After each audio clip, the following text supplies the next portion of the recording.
अस्सलामुअलैकुम, सुबह बखैर, good morning और आदाब। आप देख रहे हैं बाखबर सवेरा। मैं हूं आपके साथ मदीहा नकवी। मैं हूं शफात अली। ख़वातीन और हज़रात, यूएस इलेक्शंस अब कुछ सूरत हाल ऐसी है कि पेंसिल्वेनिया, नॉर्थ कैरोलिना और जॉर्जिया ये वो रियासतें हैं जहां ट्रंप को की स्टेट्स, हाँ, बड़ी अच्छी लीड हासिल थी। और पेंसिल्वेनिया में जब कल हम शो में बात कर रहे थे तो 7 लाख की लीड थी जी ट्रंप साहब की, जो अब रिड्यूस होते होते कोई 3 लाख की लीड रहेगी, लेकिन still it's a good decent lead. और अगर ये तीनों सीटें, ये तीनों सूबे, ये तीनों स्टेट्स इनको मिल भी जाएं तो इनके इलेक्टोरल वोट्स की तादाद बनेगी 265। बिल्कुल शफात। और अगर निवाडा की भी बात की जा रही है कि निवाडा अगर जीत गया बाइडन तो फिर डेमोक्रेटिक पार्टी जो है वो नई अपनी गवर्नमेंट बनाने जा रही है। और शफात अगर ऐसा हो जाता है तो बड़ी मुख्तलिफ सूरत हाल हो जाएगी। जैसे हम कल भी बात कर रहे थे कि पहले जैसे हमने देखा बिल क्लिंटन आए, 2 टेन्योर पूरे किए, फिर जॉर्ज बुश आए, 2 टेन्योर पूरे किए, उसके बाद ओबामा आए, 2 टेन्योर पूरे किए।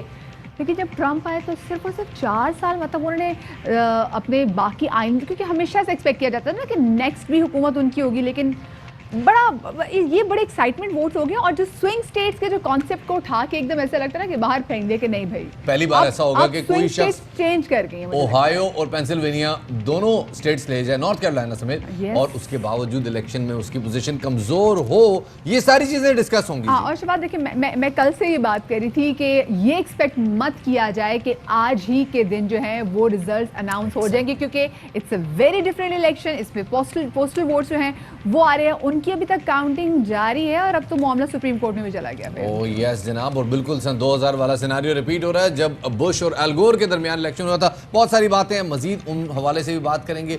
लेकिन पाकिस्तान में कोरोना वायरस बड़े जोरों पर है जी। गुज़िश्ता 24 घंटों के दौरान 26 अफराद जहाँ बाक हुए हैं कोरोना वायरस से। ये पिछले 3-4 महीनों में किसी एक दिन में होने वाला सबसे बड़ा जानी नुकसान है। और जितने टेस्ट पॉजिटिव आ रहे हैं उनमें भी तकरीबन कोई 1000 लोगों को टेस्ट पॉजिटिव आया। तो please you have to take care of yourself. हमने कोरोना को बड़ी मुश्किल से शिकस्त दी थी, हम इसको दोबारा बढ़ने नहीं देंगे। इस हवाले से बात भी करेंगे।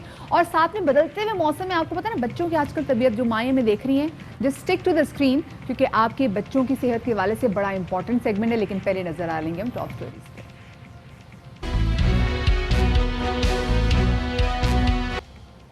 दुनिया जहान की नजरें हैं इस वक्त यूएस इलेक्शन के रिजल्ट्स पे, जो कि आने का नाम ही नहीं ले रहे, क्योंकि शफात ये यूएस के जो इलेक्शन से 2020, बिकॉज इट्स 2020, सो हर चीज़ जो है वो बड़ी मुख्तलिफ है। इनके इलेक्शंस भी बड़े मुख्तलिफ थे। इसको पेंडेमिक इलेक्शन भी बोला जा रहा था। तकरीबन कोई तीन हफ्ते से जो पोस्टल जो वोट थे वो तो डाले जा रहे थे, और उसके बाद जो दूसरे वोट थे, जो कि रेगुलर वोट, जो कि आप फिजिकल जाके डालते हैं, वो भी कास्ट किए गए।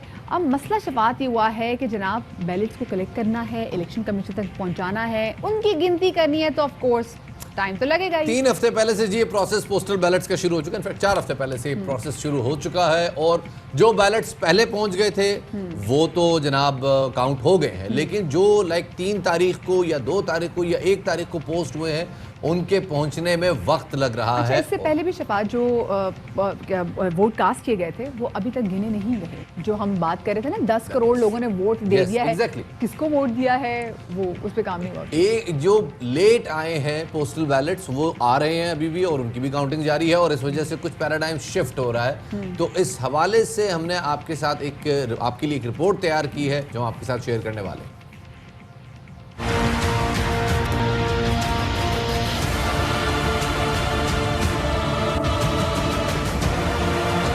अमरीकी इंतखाबात के दौरान कई दिलचस्प वाकयात हुए। एक ट्वीट का सोशल मीडिया पर खूब चर्चा रहा। डोनाल्ड ट्रंप के बेटे का ट्वीट बिलखुसूस पाकिस्तान में तवज्जो का मरकज बन गया।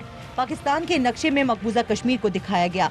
ट्रंप के बेटे की जानिब से जारी ट्वीट में बताया गया कि पूरी दुनिया डोनाल्ड ट्रंप और रिपब्लिकन्स की हामी है, जबकि जो बाइडेन को दुनिया भर में बहुत कम हिमायत हासिल है। इस बात पर अमरीकी कॉमेडियन का रद्द अमल भी सामने आया।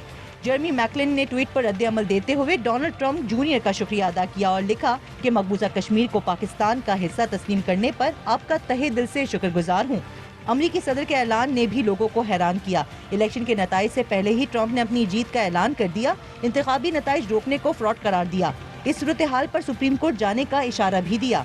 डोनाल्ड ट्रंप ने व्हाइट हाउस में खिताब करते हुए कहा कि मेरे नजदीक तो हम इलेक्शन जीत चुके हैं, मुझे एक शानदार फतह हासिल हुई है। North Carolina, big victory with North Carolina. And so we won there. We lead by 76,000 votes with almost nothing left. and all of a sudden everything just stopped. This is a fraud on the American public.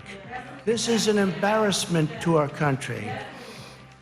We were getting ready to win this election. Frankly, we did win this election. We want the law to be used in a proper manner. So we'll be going to the U.S. Supreme Court. इससे कबल अमरीकी सदर अपने tweet में poles की spelling गलत लिख गए थे और उन्होंने मुखालिफिन पर इलेक्शन चोरी करने का इल्जाम भी लगाया। ट्विटर ने ट्रंप का इलेक्शन चोरी किए जाने से मुतालिक बयान मुतनाज़ करार दे दिया और कहा कि इस बयान के बाज़ हिस्से गुमराहकुन हो सकते हैं। इंतखाबात से जुड़ी अच्छी खबर यह है कि डेमोक्रेटिक पार्टी से ताल्लुक़ रखने वाली मुस्लिम ख़वातीन अरकान दोबारा ऐवान नुमाइंदगान की रुकन मुंतखब हो गई। राशिदा तलेब और इल्हान उमर ने 2018 में पहली मुसलमान अरकान कांग्रेस मुंतखब होकर तारीख रकम की थी। अमरीकी सेनेट इंतखाबात में पहली बार ख्वाजा सरा की फतह हुई, डेमोक्रेट की सारा ने मैदान मार लिया।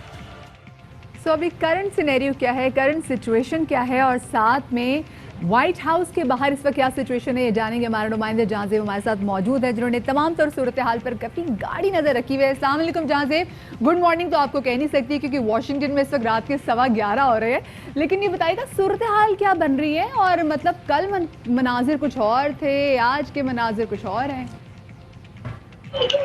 जी देखिए, ये वही हुआ है जिसका जो है इम्कान कल रात से शुरू हो गया था कि कोई बड़ा अपसेट हो जाएगा, जो बाइडेन जो है वापसी कर सकते हैं इंतखाबात में। और अभी वाइट हाउस के बाहर भी जो है इसी तरह का माहौल है कि आज सुबह तो जब सदर ट्रंप की लीड थी तो यहाँ पर अफ्रीकन अमेरिकन जो कि एक बहुत बड़ी आबादी है यहाँ वाशिंगटन डीसी में, वो बहुत बड़ी तादाद में आज सुबह से जमा हो रहे थे। तो यहाँ पर नारे लग रहे थे कि get out of white house, और यहाँ पर बैनर्स लाए गए, पोस्टर्स लाए गए। मैंने कुछ फुटेज भी अभी भी आपके पीछे नजर आ रहे हैं। जी। तो ये बिल्कुल पीछे वाइट हाउस है और वाइट हाउस के आगे ये सारा स्टील की जो दीवार है, दीवानी दीवार, और उसके ऊपर पोस्टर्स लगाए हुए हैं। और अब ये सूरत हाल है कि अब यहाँ पर ये सारे ब्लैक अमेरिकन आ रहे हैं, यहाँ पर गाने गा रहे हैं और कैरियोकी कर रहे हैं और खूब चरफ और गांजा पी रहे हैं क्योंकि डीसी में लीगल है, और चिढ़ा रहे हैं वाइट हाउस को। और यहाँ पर जो है एक हल्का फुल्का जश्न का मंजर है। और अभी बताया जा रहा है यहाँ पर जो कुछ रज़ाकार मौजूद हैं ब्लैक कम्युनिटी के, ब्लैक लाइव्स मैटर्स के, कि कल यहाँ पर बहुत बड़ा शो होगा। और रिजल्ट जब मुकम्मल हो जाएंगे, जब 270 इलेक्टोरल वोट मुकम्मल हो जाएंगे जो बाइडेन के, तो यहाँ पर एक कल बहुत बड़े जश्न की सूरत हाल होगी। जहाँ तक आप निवाडा के हवाले से बड़ी बात की जा रही थी, कल हमने देखा निवाडा के जब नतायज जाना शुरू हुए, ट्रंप को बड़ी अच्छी लीड थी और फिर आहिस्ता आहिस्ता उनकी लीड खत्म होती गई और अब जो बाइडेन को तकरीबन 8,000 की लीड है, लीड बहुत कम है लेकिन, और अभी 25% वोट आने बाकी हैं। लेकिन लग क्या रहा है कि निवाडा अगर चला जाता है तो क्या उसके बाद भी ट्रंप के पास कोई आने का रास्ता है ओवल ऑफिस में वापस? नहीं, उनका 265 नंबर बनेगा उसके बाद, बावजूद भी तो उनका वापसी का चक्कर नहीं है। निवाडा जीतना जरूरी है, लेकिन निवाडा जो है वो जो बाइडेन जीत जाएंगे। देखिए, इस सारी सूरत हाल के जिम्मेदार भी डोनाल्ड ट्रंप है। शफात, शायद आपको मालूम हो कि जब यहाँ पर ये कोविड आया था तो सदर डोनाल्ड ट्रंप का एक बहुत बड़ा पैकेज दिया एक यहाँ पर, जिसमें कर्जे दिए गए, लोगों की इमदाद की गई, बेरोजगारी अलाउंस दिया गया। जी, उस वक्त जो है जो यूएस पोस्टल सर्विस है, उन्होंने कहा था कि हमें इम्कान है कि इन इंतखाबात के अंदर रिकॉर्ड तादाद के अंदर डाक के जरिए वोट आएंगे और हमारे पास अब तनख्वाहें देने के लिए पैसे नहीं है, हमें इजाफी स्टाफ चाहिए, या तो हमारी मदद की जाए। उन्होंने मेरे ख्याल से शायद $25 बिलियन जो है उन्होंने मांगे थे व्हाइट हाउस से, लेकिन सदर डोनाल्ड ट्रंप ने नहीं दिया। उन्होंने कहा नहीं, कोई जरूरत नहीं है। उन्होंने अपना एक दोस्त लगा दिया यूएस पोस्टल सर्विस के ऊपर और उसने आके जो है ये सारा मामला, हालांकि उससे पहले 14,000 मुलाजमीन फड़लों पे जा रहे थे, यानी कि बगैर तनख्वाह की छुट्टियों के ऊपर। यही हाल उन्होंने इमिग्रेशन डिपार्टमेंट का किया, यूएससीआईएस का, जिन्होंने 14,000 मुलाजमीन को फड़लों पर भेजा, छुट्टियों के ऊपर भेजा 2 महीने की, लेकिन उनको भी फंड्स नहीं दिए गए। एयरलाइंस को दे दिए गए, होटल इंडस्ट्री को दे दिए गए, इन 2 इदारों को फंड्स नहीं दिए गए। और अब उनका this can be a big reason, उसके साथ कोरोना के अलावा ये भी रीजन हो सकती है। लेकिन ये कितने अचंभे की बात है कि हमने देखा कि इलेक्शन से 2 दिन पहले ही डोनाल्ड ट्रंप ने कहना शुरू कर दिया था कि जी धांधली की जाएगी और धांधली होने की तैयारियां कर ली गई हैं। और स्पेशली जब कल आके उन्होंने बात भी की है, उनकी बॉडी लैंग्वेज कोई खास ऐसी नहीं लग रही थी। He was not looking that confident. Jahanzeb, ऐसा लग रहा था कि he was prepared for the worst. देखिए, मैं फिर वही कहूँगा, कल भी किसी ने एतराज़ किया था मेरी इस बात पे कि ये वही होने जाएगा कि शायद मुझे क्यों निकाला। अब वो इल्ज़ाम आयद करेंगे वाशिंगटन की इस्टेब्लिशमेंट के ऊपर, अब वो इल्ज़ाम आयद कर रहे हैं धांधली के। हालांकि धांधली यहाँ पर किस तरीके से होगी, सिस्टमेटिक धांधली यहाँ पर बहुत मुश्किल है होना। यहाँ पे आपको पता है, खुद मरिया, आप खुद अमेरिका के आ चुकी हैं, यहाँ पे कवरेज कर जी, चुकी जी। हैं। यहाँ पर सिस्टम इतना शफाफ है कि उस पर उंगली उठाना, शकूक व शबाहत का इजहार करना बहुत, और आज से पहले किसी ने इस तरह के धांधली के इल्जाम नहीं किए। वोटिंग का दोबारा गिनती करवाना, ये तो हर उम्मीदवार का हक है, इसमें कोई शक नहीं। सदर डोनाल्ड ट्रंप जहाँ कहेंगे ये उनका हक है, वो दोबारा वोटिंग की गिनती करा सकते हैं वोटों की। लेकिन ये कहना कि जी ये धांधली की गई है और मुझे हटवाया जा रहा है, भाई धांधली कर कौन रहा है? उनसे ये भी तो पूछे ना कोई। उनसे जाज़िब, भी ये तो आपने एक पॉइंट अभी बताया कि जी कोविड के दौरान जो पॉलिसीज थी वो डोनाल्ड ट्रंप के ही अगेंस्ट चली गई हैं। जो नताए जा रहे हैं, जो काउंटीज में डेमोक्रेट्स जीत रहे हैं, एक तासुर ये है कि ये तमाम वो काउंटीज हैं जो कोरोना हॉटस्पॉट्स हैं। इसमें किस हद तक सदाकत है? ये देखिए, इस बात की भी ये भी जरूर इस शामिल है कोरोना वायरस भी, कि कोरोना वायरस को जिस तरीके से सदर डोनाल्ड ट्रंप ने डील किया, वो उस पर लोग काफी उनसे नाराज हैं, उनसे काफी जो है गुस्से में हैं।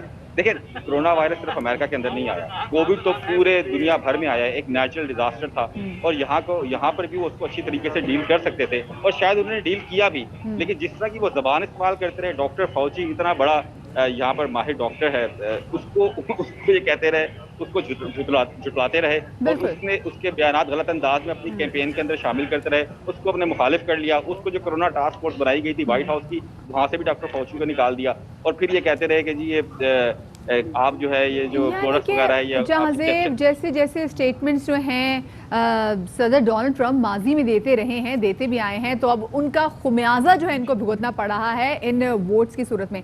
अच्छा, एक और चीज़ बताइएगा, ये इल्ज़ाम भी लगाए जा रहे हैं कि जी वो लोग जो कि पोस्टल बैलेट्स कलेक्ट करने के लिए आ रहे हैं, और जहां आपको पता है कि जो काउंटी बहुत स्ट्रॉन्ग होल्डर है डेमोक्रेटिक्स की, और शायद क्योंकि अपना पर्सनल भी इसमें इंटरेस्ट आ जाता है और कोई रिपब्लिकन उसको कलेक्ट करने के लिए जा रहा है, चाहे वो फेडरल सर्वेंट ही क्यों ना हो, तो वो उसको ट्रैश करें। And it's a vice versa कि अगर डेमोक्रेटिक का समहाउ कोई सपोर्टर है, वो किसी ऐसी काउंटी से कलेक्ट करने के लिए जा रहा है जो कि रिपब्लिकन सपोर्टर है, तो जो बैलेट्स उनको ट्रैश करें, क्या ऐसी आप तक कोई मालूमात आई हैं? देखिए जी, जो भी बैलेट जा रहा है ना, उसकी हमने आज काफ़ी ज़्यादा उस पर जो है उसकी काफ़ी वीडियोस रिलीज़ हुई हैं सोशल मीडिया के ऊपर भी, और अमेरिकन न्यूज़ एजेंसीज उन्होंने भी फुटेजेस रिलीज़ की हैं। और जो भी पोस्टल बैलेट लेके जाया जा रहा है, उसको पूरी सिक्योरिटी के साथ लेके जाया जा रहा है।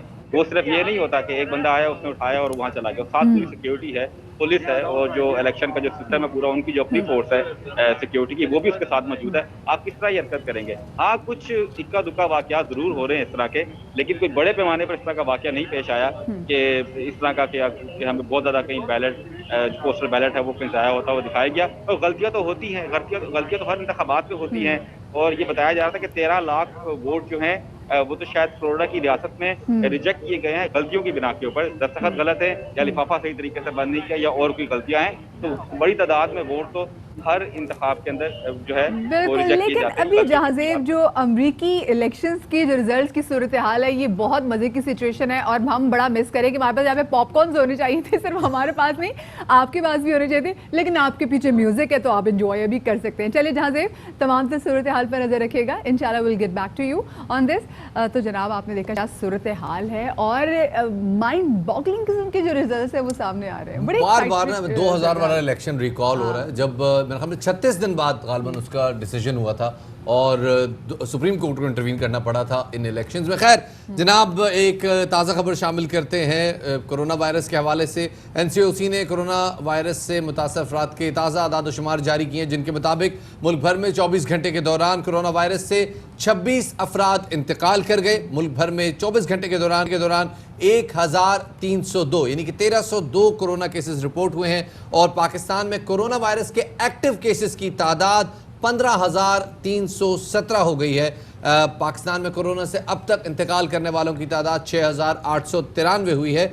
यहाँ ये बताते चलें कि पाकिस्तान में अब तक 45,73,768 कोरोना टेस्ट किए जा चुके हैं। बिल्कुल शफात, और कोरोना की इसी बढ़ती हुई सूरत हाल की वजह से वो तमाम तर जो वालिदैन हमें देख रहे हैं और वो जो तलबा जिन्होंने आज घर में क्लास लेनी थी और वो भी हमें देख रहे हैं, तो आप लोग ज़रा सा होशियार हो जाएं और अपना बिल्कुल जहन बना लें, क्योंकि आपकी जो स्कूल इंतज़ामिया है वो आपको बहुत ज़्यादा होमवर्क दे सकती है। और इसकी एक बड़ी वजह ये है, जैसे शफात बात भी कर रहे थे, कि मुल्क में कोरोना की जो दूसरी लहर है ये काफ़ी तेज़ हो गई है और आज के दिन ही अगर हम देखा जाए तो 26 अफराद जो हैं वो जाँ बहक हुए हैं। तो तालीमी इदारों में सर्दियों की छुट्टियाँ इसी वजह से नवंबर के दूसरे हफ्ते में देने पर अब गौर किया जा रहा है। वज़ीर आला पंजाब आइंदा 2 रोज में इन छुट्टियों से मुताल्लिक फैसला करेंगे। विफाक की जानिब से सूबे भर में दरसगाहें दिसंबर के बजाय नवंबर में बंद करने की सिफारिश की गई थी। वज़ीर तालीम पंजाब डॉक्टर मुराद राज का कहना है कि तलबा के रोजाना कोरोना टेस्ट किए जा रहे हैं और हालात इतने बुरे नहीं हैं कि पंजाब में स्कूल बंद करने का फौरी फैसला किया जाए। अलबत्ता SOPs पर अमल दरामद बहुत जरूरी है। और साथ में आपको ये भी बताते चलें कि आज विफाकी वज़ीर बराए तालीम शफकत महमूद साहब की सरबराही में वीडियो लिंक के जरिए होने वाले इजलास में 8वीं और जो इजलास होने जा रहा है, इसमें तमाम जो सूबे के हैं उनके जो तालीम के वुज़रा हैं वो शिरकत करेंगे और इसमें 8वीं क्लास के बोर्ड इम्तिहानात से मुतालिक भी फैसला किया जाएगा। और विफाकी वज़ीर ये कहते हैं कि वज़ीर आज़म की क़यादत में NCC के इजलास में 9 नुकाती एजेंडे पर गौर किया गया है। पंजाब में जो है वो क्या सूरत हाल है, वज़ीर तालीम पंजाब डॉक्टर मुराद राज साहब हमारे साथ मौजूद गुफ्तगू करेंगे। मुराद साहब बहुत शुक्रिया बाखबर सवेरा को वक्त देने के लिए एंड वेरी गुड मॉर्निंग। हम कोरोना के जो बढ़ते हुए वाक़यात देख रहे हैं, इसकी वजह से बहुत सारे हल्के ये भी कह रहे हैं कि शायद दोबारा से तालीमी इदारे जो हैं वो बंद कर दिए जाएँ, तो क्या ये ख़दशात दुरुस्त हैं या अभी सूरत हाल इतनी बिगड़ी नहीं है? Thank you very much. Good morning to both of you. मैंने इसमें ये कहना था कि देखें कोई ऐसी अलार्मिंग सिचुएशन नहीं है। Let me give you some numbers, बड़े थोड़े से मैं आपको दूंगा ताकि आपको पता लग जाए। जी जी। कल रात तक मेरे पास जो नंबर्स हैं, there are about 402 cases, including teachers and children all over Punjab. ठीक है जी। नंबर 1 जगह मैं आपको टॉप 3 जगह बता देता हूँ। नंबर 1 है ननकाना with 73 patients. Number 2 है गुजरात with 67 patients. Number 3 है Gujranwala with 58 patients. Now if something अगर यहाँ पे कुछ हो रहा है तो मैं जाके रहीम यार खान तो बंद नहीं कर सकता या मैं बाकी जगह तो बंद नहीं कर सकता ना। सही। देखिए हमें बड़ा सोच समझ के फैसला करना पड़ेगा कि हमने किस तरह की इन चीजों को मैनेज करना है, मगर कोई अलार्मिंग नंबर्स नहीं है अभी तक कि जिसकी वजह से हम ये बंद करें। और इतनी फेक न्यूज टीवी पे चल रही है कि मैं जब चैनल्स के मुझे लोग भेजते हैं, क्योंकि लोग देखिए एक चैनल भी कोई खबर चला देता है ना, और जो कि कई चैनल्स ने चलाई एंड उन्होंने सब लोगों को परेशान कर देते हैं। मुराद साहब, तो क्या फेक न्यूज शेयर कर रहे हैं मीडिया? मतलब मीडिया NCOC की आदादोशुमारी शेयर कर रहा होता है और उस पे वालिदैन की तशवीश बनती है। नहीं सर, मेरे नाम के साथ कहते जी बंद हो गए, स्कूल बंद होने लगे, स्कूल बंद। मैं आपको कुछ भेजूं तो आप खुद परेशान हो जाएंगे कि इस तरह की खबर किस तरह वेरीफाई किए बगैर चला सकते हैं। अच्छा, बिल्कुल, जब तक मुसद्दे का सोर्सेज ना हो, आपके पास कोई मुसद्दे का टीवी चैनल ना हो तो उस पर हमें ये कान नहीं धरने चाहिए। लेकिन आज आप लोगों की स्पेसिफिकली इजलास भी होने जा रहा है, तो क्या एजेंडा है इस इजलास का और क्या क्या चीजें इसमें ज़ेर गौर आ सकती हैं? देखिए जो इसमें सबसे जरूरी चीज है वो तो ऑब्वियसली ये है कोविड का ही। I mean that is the most important thing. बाकी एक दो और चीजें that are not that important जितना कोविड का है, क्योंकि हमने सबने बैठना है, देखना है कि सबकी सूरत हाल क्या है और देखें, और छुट्टियों का देखना दिसंबर की। देखिए दिसंबर की छुट्टियों का ये है कि मैं छुट्टियों के हक पे नहीं हूँ बिल्कुल, क्योंकि मेरे ख्याल से बच्चे पहले ही बहुत ज्यादा छुट्टियां कर चुके हैं, 6 मंथ, ठीक है ना जी। ये मेरा पर्सनल ओपिनियन है, this is not this is my personal opinion. मगर हमें शायद छुट्टियां देनी पड़ जाएं और शायद ज्यादा छुट्टियां देनी पड़ जाएं। छुट्टियां, अब अगेन सवाल वही है, छुट्टियां क्या ननकाना, गुजरांवाला, गुजरात और लाहौर में दी जाएंगी या फिर ऑल ओवर पंजाब दी जाएंगी? सर ये डिसीजन जो होगा शफात साहब, ये होगा when we get to that point, close to that point.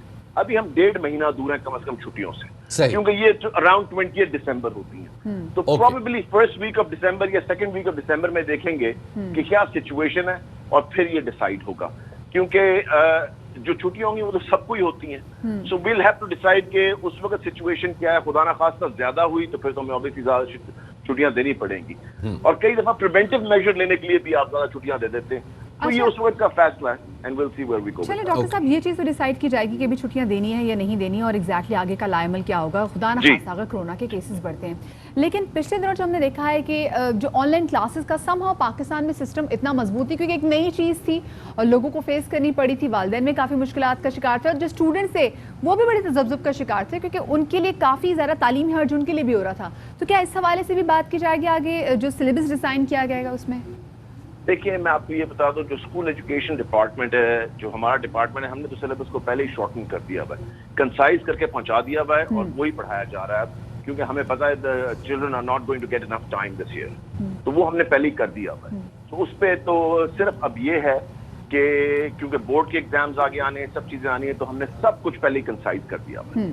आगे अब जो मेन डिसीजन आज ये होना है, जिसपे ऑब्वियसली एवरीबडी इज वरिंग कि छुट्टियां कब होनी है, या अभी बंद करने हैं स्कूल के नहीं करने हैं। तो मेन ये सारी इंफॉर्मेशन जब आप देखना एक दफा आएगी ना, सब तरफ से आज इकट्ठी जब होगी सारी प्रोविंसेस से, तो I think will make a decision on that कि क्या किस तरफ जा रहे हैं या किस तरह हो रहा है। बिकॉज मैं आपको एक चीज बता दूं जी जी कि कंपेयर टू जो बाहर मार्केट्स में हो रहा है या डिफरेंट जगहों पे हो रहा है, स्कूल्स में बड़े अच्छे एसओपी फॉलो किए जा रहे हैं, तभी इतनी आपको कम रेशो नजर आ रही है केसेस। सही, बिल्कुल सही। थैंक यू सो मच जी। डॉक्टर रास्ता हमारे साथ मौजूद है। अल्लाह करे कि आज को जो इजलास होने जा रहा है उसमें इतनी अच्छी चीज़ें ज़रूर फैसले सामने आए, क्योंकि शफात बाकी बच्चों को बहुत जो तालीमी लेवल पे देखे बड़ा हर्ज हुआ है। ये आखिर में मुराद राज साहब ने बड़ी एक अच्छी बात कही कि जो बाजारों में सूरत हाल है, स्कूलों में सूरत हाल उसके मुकाबले में बहुत ज्यादा कंट्रोल में है। भरे पड़े हैं, पार्क्स भरे पड़े हैं, शादियां हो रही हैं, हमने देखा कि शादी हॉल डेफिनेटली फिर मेरे ख्याल में तालीम पे पहली बंदिश नहीं होनी चाहिए। एक छोटा सा ब्रेक लेते हैं, ब्रेक के बाद दोबारा हाजिर खिदमत होंगे हमारे साथ।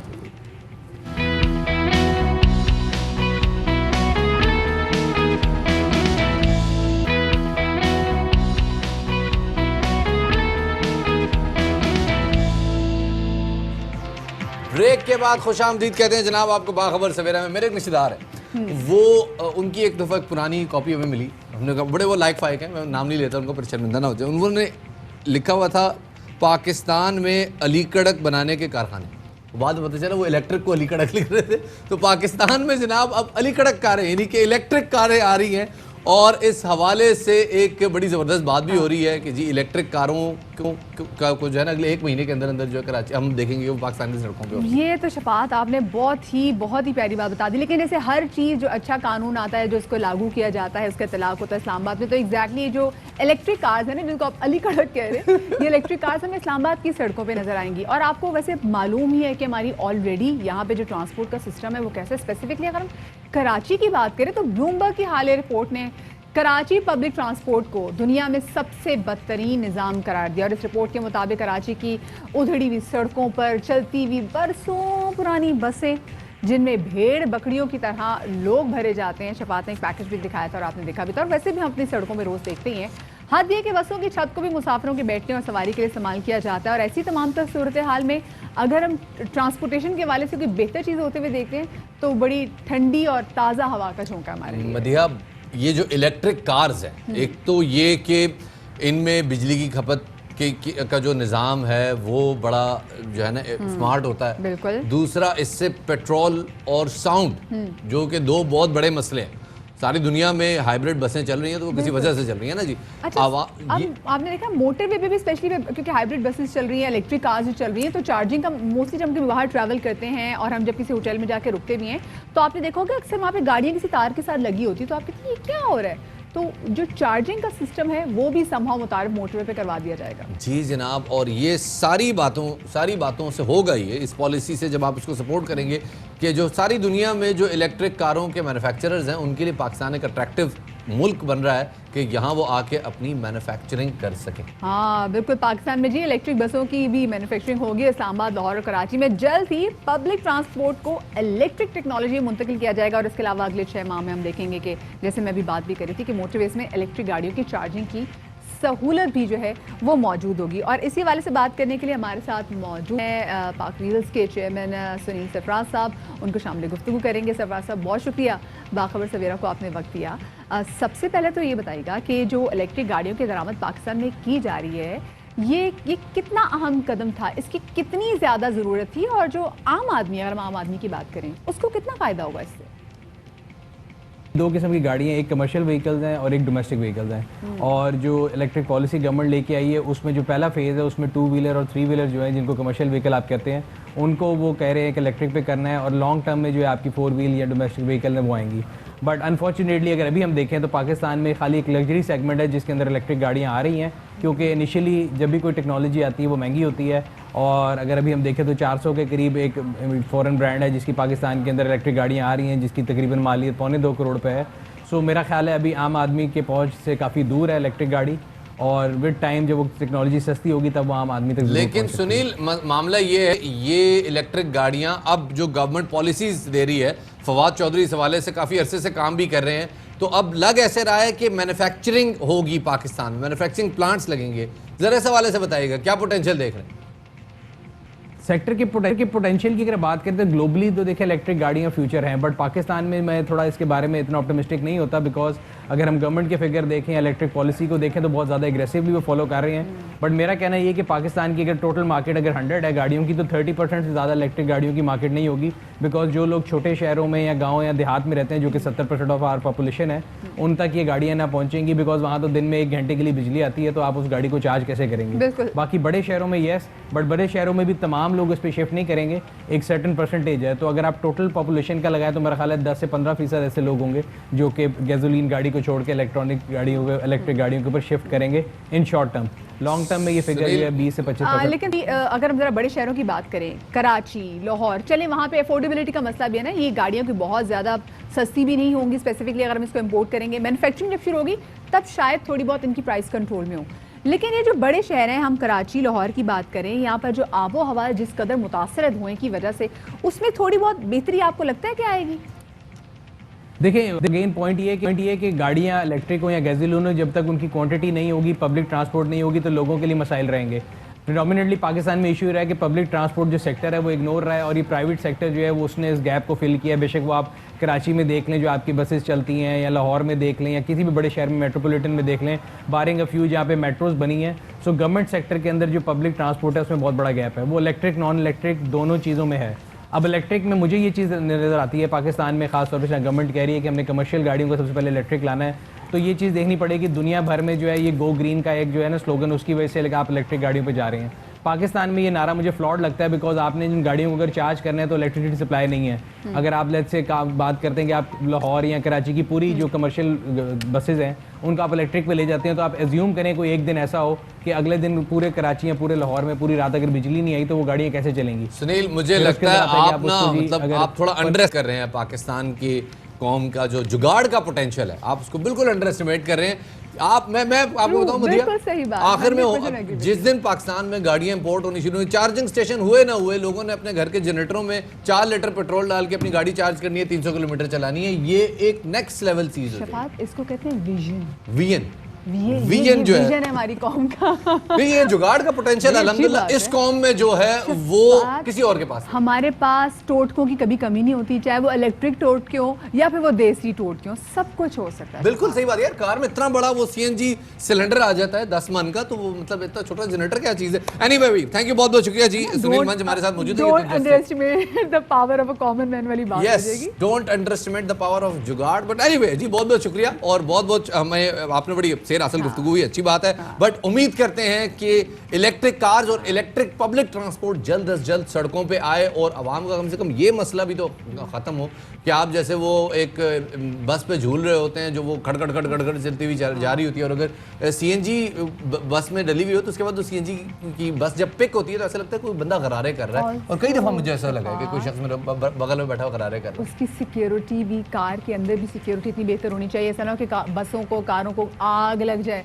So we have to be very much careful. और कल को कोई जनरेटर ले जाए वो फिर और टेंशन होगी। बिल्कुल ऐसी चीज़ें। चलिए जरा हम अच्छी जरा सी बात करें तो हम आपको बताते जनाब, लाहौर के एक नौजवान है अरसलान, और अरसलान ने भी बड़ी प्यारी बात की अम्मा जान के लिए। कभी कोई धंधा छोटा बड़ा नहीं होता, सो बस मेहनत की लगन आपके अंदर होनी चाहिए, और चाहे ज़रूरी नहीं है MBA उन्होंने किया हुआ है, अच्छे खासे पढ़े लिखे हैं, लेकिन उन्होंने अपना नया जो है ना शफात एक काम स्टार्ट किया। मदिया, पहले ना जब कोई बच्चा खाने पकाने में इंटरेस्ट लेता था ना, लड़का, तो उसे कहते थे क्या करोगे खाना वाना पका के, क्या करोगे, कहीं शेफ लग जाओगे। ऐसे तो नहीं बात करते थे, उसका तो दिमाग पकड़ के झंझोड़ देते थे कि बंदा शेफ है या जो बंदा अपना जो फूड का कोई सेटअप चला रहा है वो बंदा सक्सेसफुल है, चाहे वो कोई भी चीज है। कोई भी हो, हाँ। तो इसी हवाले से जनाब आपको लाहौर लेके चलते हैं, जहां दाल चावल में एक MBA वैरायटी आई है, हाँ। एक बड़ी नई किस्म की वैरायटी आई है। तो मक्की जरा आपके के साथ, आपके लिए हमने एक रिपोर्ट तैयार की। हाँ जी बिल्कुल, राबिया ने बड़ी ज़बरदस्त रिपोर्ट तैयार की है। Over to you Rabia. लाहौरियों के खाने पीने के शौक से तो आप वाकिफ हैं। इसी तरह खाना पीना ढूंढते ढूंढते मैं एक स्टॉल तक पहुंची हूं जो कि चलता फिरता स्टॉल है दाल और चावल का, और ये मिट्टी के प्यालों में सर्व किया जाता है और ये बनाते हैं अपने किचन में अरसलान, जो कि 28 साल नौजवान है जिन्होंने MBA किया हुआ है। उन्हीं से मिलते हैं और जानते हैं वो कैसे दाल चावल बनाते हैं और बेचते हैं। आज आपके जहन में ये आइडिया कैसे आया कि आप दाल चावल बेचेंगे? बिजनेस की लगन शुरू से है और इंशाल्लाह आगे भी रहेगी। आपके पास जब आप बिज़नेस करते हैं तो डिफरेंट कैटेगरीज होती हैं कि आप कहाँ जाके काम कर सकते हैं। फूड है, क्लॉथिंग है, होटलिंग है। दाल चावल पे मैं इसलिए पहुंचा कि दाल चावल इज़ अ कंफर्ट फूड सबके लिए। दाल चावल बनाता कौन है, किसकी रेसिपी है? रेसिपी मेरी मदर की है, वो हमें घर में बना के खिलाती हैं इसी तरीके से, मिट्टी के बर्तनों में और उनकी स्पेशल चटनी के साथ, सैलेड के साथ। दोपहर को हम लोग खाते हैं सारे घर में बैठ के। उसी की मोटिवेशन लेके, इंस्पिरेशन लेके, उन्हीं की रेसिपी को लेके हमने यहाँ पे रेप्लिकेट किया। लाहौर से स्टार्ट किया, इंशाल्लाह लाहौर को कंप्लीट करके फिर दूसरे सिटीज़ के अंदर जाएंगे। आई वांटेड टू अवॉइड कि प्लास्टिक का यूज़ कम से कम हो सके। हम खिला मिट्टी के बर्तन में सकते हैं, लेकिन जब आपने पैकिंग करनी है तो उसके लिए ऑप्शंस आपके पास क्या हैं? जब ऑप्शंस को देखा, मटके के अलावा कोई और ऑप्शन नहीं है प्लास्टिक को अवॉइड करने के लिए, क्योंकि दाल चावल लिक्विड होता है। चावल होते हैं वो आप शॉपर में जो आपका होता है ब्राउन शॉपर होता है उसमें पैक नहीं कर सकते। तो मटका is the last and only option. हमारे पास 3 ऑप्शन हैं। जिन लोगों को कम भूख है वो 70 का हमसे टेस्ट कर सकते हैं, दैट इज़ द प्याला। जिनको अच्छी भूख है, जिन्होंने पेट भरना है, उनके लिए 120 की प्लेट है। और जिन्होंने कैरी करना है, साथ ऑर्डर करना है, घर में मंगवाना है, ऑफिस में मंगवाना है, उनके लिए मटका है, दैट इज़ फॉर 150। कौन लोग सबसे ज़्यादा आपके दाल चावल पसंद करते हैं? एवरीबडी। गार्ड्स यहाँ के जितने यहाँ पे स्टोर्स पे लोग काम कर रहे हैं, हॉस्पिटल के डॉक्टर्स, यूनिवर्सिटी के प्रोफेसर, स्कूल के टीचर्स, एवरीबडी। मेरे पास यहाँ पे 4 करोड़ की लैंड क्रूजर पे भी लोग खाने आते हैं। ये टेस्ट डिफरेंट था इसके से मटका दाल चावल फेसबुक पे देखा, इसकी वजह से इसको ट्राई करने आए हैं माल्टोन से। यहाँ पे बहुत अच्छा टेस्ट है दूसरे दाल चावलों से। मैंने लाहौर में बहुत जगह खाया है, लेकिन इसका टेस्ट बहुत ज़बरदस्त है। मैं जब भी वो अपडेट आता हूँ तो ये ज़रूर खाता हूँ। फेसबुक पे हर जगह देखा था, मैंने कहा ट्राई करते हैं। वो भी दाल चावल का जो कि लाहौरियों की पसंदीदा खुराक है, ये साबित करने की कोशिश की है कि वो ज़रूरी नहीं है कि MBA करने के बाद टाई पतलून पहन के एक जॉब पर ही जाएं और थोड़े पैसे कमाएं। वो खुद से अपना बिजनेस भी सेटल कर सकते हैं और ये चलता फिरता कारोबार उनका फैलाने का भी इरादा है। और लाहौरी मटके में दाल मिलने की वजह से इसको बहुत पसंद भी कर रहे हैं। जी thank you so much Rabia. मुझे तो लगता है शायद चल जाएगा ये काम। कोई धंधा छोटा नहीं होता। एक छोटा सा ब्रेक लेते हैं। पर ब्रेक छोटी हो सकती है। ब्रेक छोटी।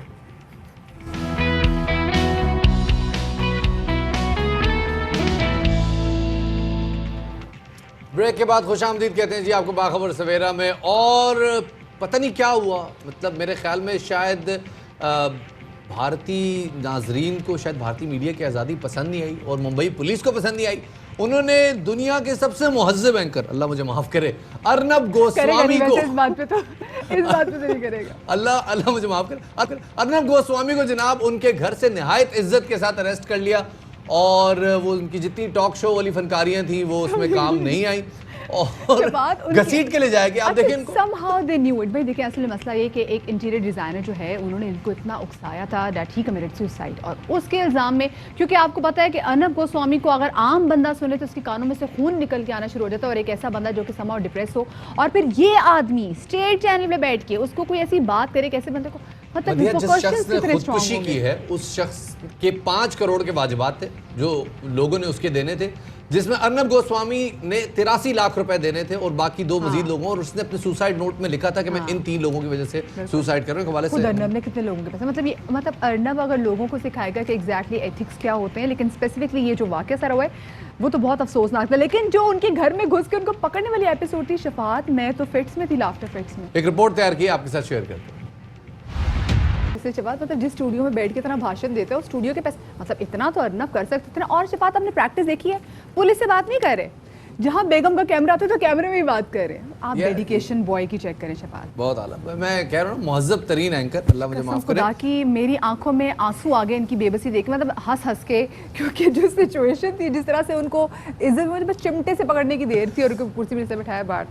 एनीवे जी, वैसे ये नहीं पता गिरफ्तार किसने किया है? मतलब आफ्टर ऑल कुछ तो ऐसा कोई पसे पर्दा कुछ और भी मुहर्रिकात होंगे। कहना है कि जी इसमें तो इंडिया मतलब के देशद्रोही शामिल है, तो ये बात भी आ जाएगी सामने, हम देखेंगे। तो अब जनाब जरा बात करते हैं, मतलब हमने जरा लाइटर आपका मूड हल्का कर दिया, अब जरा आपको हम थोड़ा सा एक टेंशन दे देते हैं। और वो ये कि जनाब मौसम बदल रहा है और मौसम की तब्दीली के साथ ही बच्चों की नाक भी बह रही है, थोड़ी वो छींके भी मार रहे हैं और माएँ परेशान हो रही हैं और घबरा रही हैं। बिल्कुल शफात, और इसलिए हम माओं को बार बार सजेस्ट करें कि ये वो मौसम है कि जिसमें आप अपने बच्चों को बाहर की कोई भी जो चीज़ है वो मत खिलाएं। हमने बड़ा मसा बड़े मार्जिन से निकले हाँ हम कोरोना से, लेकिन अगर इस सिचुएशन में, इस बदलते हुए मौसम में आपने अपने बच्चों की सेहत का ख्याल ना रखा तो छोटे बच्चे क्या, बड़े बच्चे भी जो हैं वो इस मौसम की तब्दीली की वजह से बहुत बुरे तरीके से लपेट में आ रहे हैं। और इसी हवाले से बात करने के लिए हमारे साथ स्टूडियोज में मौजूद हैं माहिर इमराज इकबाल, चाइल्ड स्पेशलिस्ट हैं, अनोखी खानम साहिबा, डॉक्टर, हम उनसे बात करेंगे। अस्सलाम वालेकुम डॉक्टर साहिबा and welcome to Bakhabar Savera. Doctor साहिबा, क्या हो रहा है आजकल? हम देख रहे हैं कि बच्चों को इतनी प्रॉब्लम्स हो रही हैं, बच्चों को नौजिया हो रहा है, वॉमिटिंग्स हो रही हैं, लूज मोशन है, एकदम से बच्चों की तबीयत ख़राब हो रही है। ओके, तो एक बात याद रखना कि ये कोई नई चीज़ नहीं है। सर्दियों के मौसम में बच्चे ज़्यादातर बीमार हो जाते हैं, ठीक है, ख़ास तौर पर वो बच्चे जो 6 साल के कम उम्र के होते हैं, ठीक है। ये तो हमें पता है कि 6 साल के कम उम्र के बच्चे को 6 से 8 दफ़ा साल में बीमार होते हैं विद वायरल इन्फेक्शंस, और ख़ास तौर पर सर्दियों के मौसम में, क्योंकि सर्दियों के मौसम में क्या हो रहा है, रिसर्च ने दिखाया है कि क्योंकि ये जो ठंड, कोल्ड ड्राई एनवायरनमेंट के में कोई पानी नहीं है और ठंड है, ये बहुत कंड्यूसिव है, ये वायरसेस इसके अंदर बहुत आसानी से फैलती है, डबल हो जाती है, फैलती है। और दूसरी बात जो होती है, जब ठंड के मौसम में हो रहा है, हम क्या कर रहे हैं, हम सब अंदर बैठे हुए हैं, हम सब साथ साथ बैठे हुए, ठंड हो रहा है, एक साथ कंबल के नीचे, बहुत what you call personal contact बहुत ज़्यादा हो जाती है ठंड के मौसम के अंदर, तो इस वजह से भी जरासीम फैलती हैं, ठीक है। You got personal to personal contact. और फिर जब एक बच्चा, तो इस साल तो छोटे बच्चे अभी स्कूल नहीं जा रहे, everything is like school from home at the moment, बड़े बच्चे स्कूल जा रहे हैं, मगर पेरेंट्स दे ऑलवेज सी कि जब बच्चे स्कूल जाने शुरू हो जाता है ना, तो वो रोने शुरू करते हैं, क्योंकि मेरे पास हर महीने, हर दूसरा महीने आते हैं कि बच्चा को नज़ला, ज़ुकाम, खांसी, मोशन, वॉमिटिंग, ये सारी चीज़ें हो रहे हैं और बच्चे खाना भी नहीं खा रहे। शफात, मेरे ख्याल से आपके घर में भी ये एक सिस्टम है। लेकिन मैं इसको एक और हवाले से बात करना चाहूँगा। बहुत सारे जो पेरेंट्स हैं वो डॉक्टर्स के पास ले जाने से घबराते हैं, और जब मैंने खुद कुछ लोगों से पूछा तो वो कहते हैं यार वो एंटीबायोटिक्स दे देते हैं, और ये बड़ा कॉमन है, जैसे ही बच्चे को ज़रा सा फ्लू या ज़रा सा फीवर होता है उसको 5 दिन का एक एंटीबायोटिक कोर्स पकड़ा दिया जाता है, करो। हाँ, नो, सो जब नज़ला, ज़ुकाम, खांसी, बुखार ये सब हो रहा है, इसका मतलब है इट्स वेरी लाइकली वायरल, ठीक है। majority of infections in children are viral, ठीक है, ज़्यादातर viral. Chest infection is bacterial, मगर वायरल भी हो सकती है, ठीक है। लोग भूल जाते हैं, आपको ये भी याद रखना चाहिए कि जब पेरेंट्स आते हैं ना, बहुत परेशान हो, मेरा बच्चे को बुखार हो रही, बुखार हो रही, बुखार हो रही है, मैं रियश्योर करती हूँ, मैं बोलती हूँ बुखार बच्चे को कुछ नहीं करता। जब बुखार हो रही है, नज़ला चल रही है, खांसी हो रही है, इसका मतलब जिस्म काम कर रहा है, जिस्म लड़ रहा है, ठीक है, उसको लड़ने दो। सपोर्टिव क्या है, खांसी के लिए कोई खांसी की सिरप नहीं देना चाहिए, रिसर्च इज शोन ये काम नहीं करता, कैन बी डेंजरस, ठीक है। बुखार जिस्म को कुछ नहीं करता है, let it run its course. अगर बच्चा बहुत इसको बहुत इरिटेशन हो रहा है बुखार के साथ, then give him the fever medication, वरना देने की ज़रूरत नहीं है। Know your red flags. तो बुखार के साथ बच्चा बहुत लेथार्जिक है तो उसको दिखाना है, बुखार 5 दिन से ज़्यादा हो रहा है। ये ज़रा बताएं, ये आपने बड़ी इंपॉर्टेंट बात की कि अगर खांसी हो रही है तो खांसी का सिरप नहीं देना चाहिए। नो, 6 साल के कम उम्र के बच्चे, you do not give it. अच्छा, एक और चीज़ देखें, हम ये चीज़ें देखते हैं, हम अपनी बॉडी के टेम्परेचर के मुताबिक, अगर हमें बहुत ज़्यादा ठंड लग रही है, मौसम जैसे चेंज होता है, हम कहते हैं जी अगर हमें इतनी ठंड लग रही है, हमने एक स्वेटर पहना है, हम अपने बच्चे को 2-2 स्वेटर्स पहना देते हैं, 2-2 लेगिंग्स पहना देते हैं, 2-2 टोपियाँ बच्चे को पहना देते हैं। ये भी गलत है। ये प्लीज़ इस वाले से बात कीजिएगा, क्योंकि पेरेंट्स अमूमी तौर पर प्रैक्टिस करते हैं। हाँ, तो मेरे पास बच्चे आते हैं ना, खास तौर पे जो छोटे वाले स्पेशली दोज अंडर 1 ईयर, इनकी जो जिस्म है ये अपने टेम्परेचर को सही से कंट्रोल नहीं कर सकते। जितना भी छोटा बच्चा है ना, स्पेशली द न्यूबॉर्न से अपने जिस्म को कंट्रोल नहीं करते, बट पेरेंट्स बहुत परेशान होते हैं, सोचते हैं कि मुझे बस लिपेट कर बच्चे को बांधना है। और जब वो मेरे पास आ रहा, बच्चा चीख रहा है, गर्म हो रहा है, और उस वक्त जब मैं सारे कपड़े उतार देती हूँ, बच्चा नॉर्मल हो जाता है। नॉर्मल हो जाता है। और पेरेंट्स पूछते हैं कि माँ बाप पूछते हैं आपने क्या किया, मैंने बोला बच्चा को गर्मी लग रही थी। आपको थोड़ा सा लॉजिक भी इस्तेमाल करना चाहिए, ठीक है। अगर बच्चा हाथ पैर सब, the child is warm and comfortable, you don't need to, आपको जरूरी नहीं है 10,000 चीजें लगाने क्या के क्या लिए। चीजें कवर करने की जरूरत है फिर इन सर्दियों में? आगे सर्दियां बढ़ जाएंगी, बड़ी प्रवीण सर्दियां तो you need to cover the feet, ठीक है, सही से पहनना चाहिए। You need to make sure the wearing a sweater, ठीक है। और जो छोटे मुन्ने से जो बेबीज होती है ना, टोपी, तो द बेबीज बिकॉज यहाँ पर टोपी पहनना होता है क्योंकि दिस इज जो नए वाले जो न्यू बॉर्न्स है ना, सर से उनको the heat transmission, a lot of heat losses through the head, तो इसलिए वो टोपी पहनाना। मगर मैं हर वक्त अपने पेरेंट्स को बोलती हूँ, खासतौर पर कराची में, क्योंकि दिन में बहुत गर्मी होती है, तो अगर आप बाहर बच्चे के साथ बैठे हुए ना धूप में, तो द टेम्परेचर ऊपर जाता है ना, गर्म हो जाता है, तो आप इस कपड़े में बाहर थोड़ी बैठ सकते हैं धूप के नीचे, ठीक है। जब अंदर बैठे हुए तो so you need to be sensible about और इट। खासतौर पे इन्फेंट्स की डाइट चेंज की जाती है सर्दियों में, दूध के साथ शहद मिला के पिलाया जाता है उनके फीडर्स में, उनकी बॉटल्स में। ये घरेलू टोटके हैं, घरेलू मसले हैं। सो इसका क्या होता है, इन्फेंट्स का भी बताइएगा, बड़े बच्चों का भी बताइए। ठीक है। फर्स्ट थिंग, एम्फसाइज, 1 साल के कम उम्र के बच्चे को कोई शहद नहीं देना चाहिए। नहीं, यहाँ तो हम घुट्टी में पिला रहे हैं। प्लीज, हम तो एक पैदा होते साल, साथ आई सबकी कैन नॉट पहली एम्फसाइज गज़ा दिस उसको मोर, शहद है। इट इज डेंजरस, ठीक है। बच्चे मर सकते हैं। आप please national institute of child health जाकर इमरजेंसी रूम में जाकर देख लेना कितने बच्चे आते हैं बॉचुलिज्म के साथ, ठीक है। शहद के अंदर एक जरासीम होता है, ठीक है, जो 1 साल के कम उम्र के बच्चे के पास कोई डिफेंस मैकेनिज्म नहीं होती, ठीक है। लेकिन वो डॉक्टर भी साहबा, सबसे मजे की बात यही है, मतलब जब मैं पैदा हुई थी तो मुझे भी वो था गुड़ती दी जाती है, जो हमारा एक ट्रेडिशन है, ये दिस इज शहद चटा दिया। मगर तो प्रॉब्लम है, लोग सोचते हैं आपकी मम्मी आपको बोलेगी मैंने तो आपको दे दी, आपके बच्चे को भी देना चाहिए, आप तो ठीक है ना, पूरे खानदान ठीक है। दैट्स नॉट रिसर्च, ठीक है, दैट्स जस्ट एनेक्डोटल इन्फॉर्मेशन। आपको रिसर्च को देखना चाहिए और जाके अस्पताल में देखें कि कितने बच्चे आ रहे। बॉचुलिज्म में क्या होता है, बच्चे को प्रोग्रेसिव पैरालिसिस और डेथ हो जाती है। ओके, सो एनीवे, मतलब डाइट में कोई ऐसा चेंज रिकमेंडेड नहीं। रेगुलर डाइट, ठीक है, बोतल 15 महीने तक खत्म, 1 साल के बाद दूध सिर्फ 2 दफा दिन में ग्लास में, वो कैल्शियम के लिए।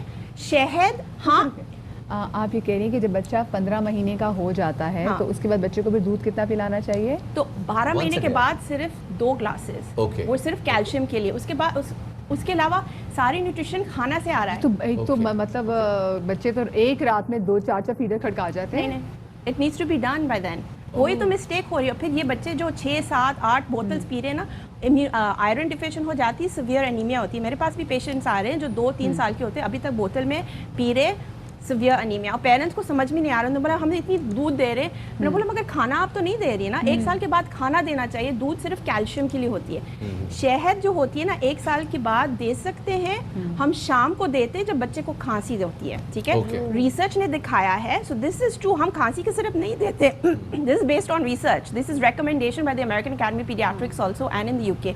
तो हम शहद देते हैं क्योंकि रिसर्च ने दिखाया कि शाम को सोने से पहले से वक्त अगर आप थोड़ी सी शहद देंगे, अगर थोड़ी सी पानी में मिलाकर या ऐसे ही सादा देना, तो इट रिलीव्स द कॉफ, खांसी को थोड़ा सा रिलीफ मिलता है। थैंक यू सो मच जी। डॉक्टर अनोखी हमारे साथ मौजूद थी and we learn a lot of things आज, स्पेशली बहुत सारी हमारी जो मिसकंसेप्शन थी वो दूर हुई। अभी हम आपको ताज़ा खबर ये देते चलें कि SPSSU राजा अरशद निजी अस्पताल में इंतकाल कर गए हैं और राजा अरशद को 1 हफ्ते पहले कोरोना के बायस अस्पताल मुंतकिल किया गया था। इसी हवाले से मजीद तफसीलात जानेंगे, हमारे नुमाइंदे नज़ीर शाह हमारे साथ मौजूद हैं। जी नज़ीर।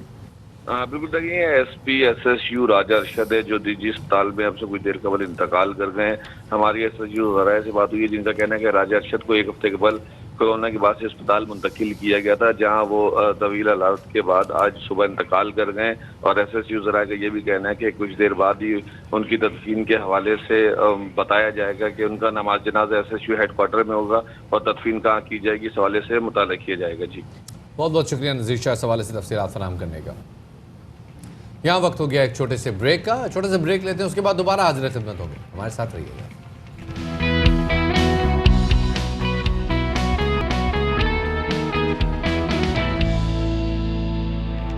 ब्रेक के बाद खुशामदीद कहते हैं बाखबर सवेरा में। और मुल्क में जनाब एक बड़ी अच्छी डेवलपमेंट हुई है और वो है सनतों के हवाले से। सनतें अब इजाफी बिजली जो है वो आधे नर्ख पे ले सकेंगी, लिहाजा कारखाना अब बंद नहीं होना चाहिए। और what about the Awam? If you not, अगर आप उन सनतों में काम नहीं करें तो वैसे एक सवाल ये कैसा सवाल है? मतलब कि क्या ये क्या सवाल है? देखिए, सनतें चलेंगी, मईशत का पहिया चलेगा, वो अलग बात है कि मुर्गी 340 की हो गई है और मुर्गी किसी जगह पे 360 की भी मिल रही है, मुर्गी नहीं फी किलो है। आपको याद है एक बार स्टेज ड्रामों में बड़ा मजे का बात की जाती थी, वो जाती है कि जी गरीब आदमी को मुर्गी तब खाने को मिलती है या तो वो जब वो बीमार हो या वो जब मुर्गी बीमार हो, लेकिन वो बात ही गरीब आदमी की। अब जो मुतवस्सित तबका है ना, वो भी मुर्गी शायद तभी लेगा जब या तो मुर्गी बीमार होगी या फिर वो बीमार होगा, मतलब डॉक्टर के कहने पे। डॉक्टर दवाइयों की सिर में लिखे, क्योंकि दवाइयाँ तो शायद महंगी हो गई हैं, तो दवाई तो आप अफोर्ड नहीं कर सकते, डॉक्टर लिखेगा एक मुर्गी। उसका शोरबा। वो अब ये सारे मसले मसाइल जो है ये अवामी मसले हैं, इसके हवाले से ज़रा डिस्कशन लाजमी है, वो भी करेंगे। बाखबर सवेरा का राउंड 2 आगाज़ करते हैं उसका टॉप स्टोरी से। हाँ,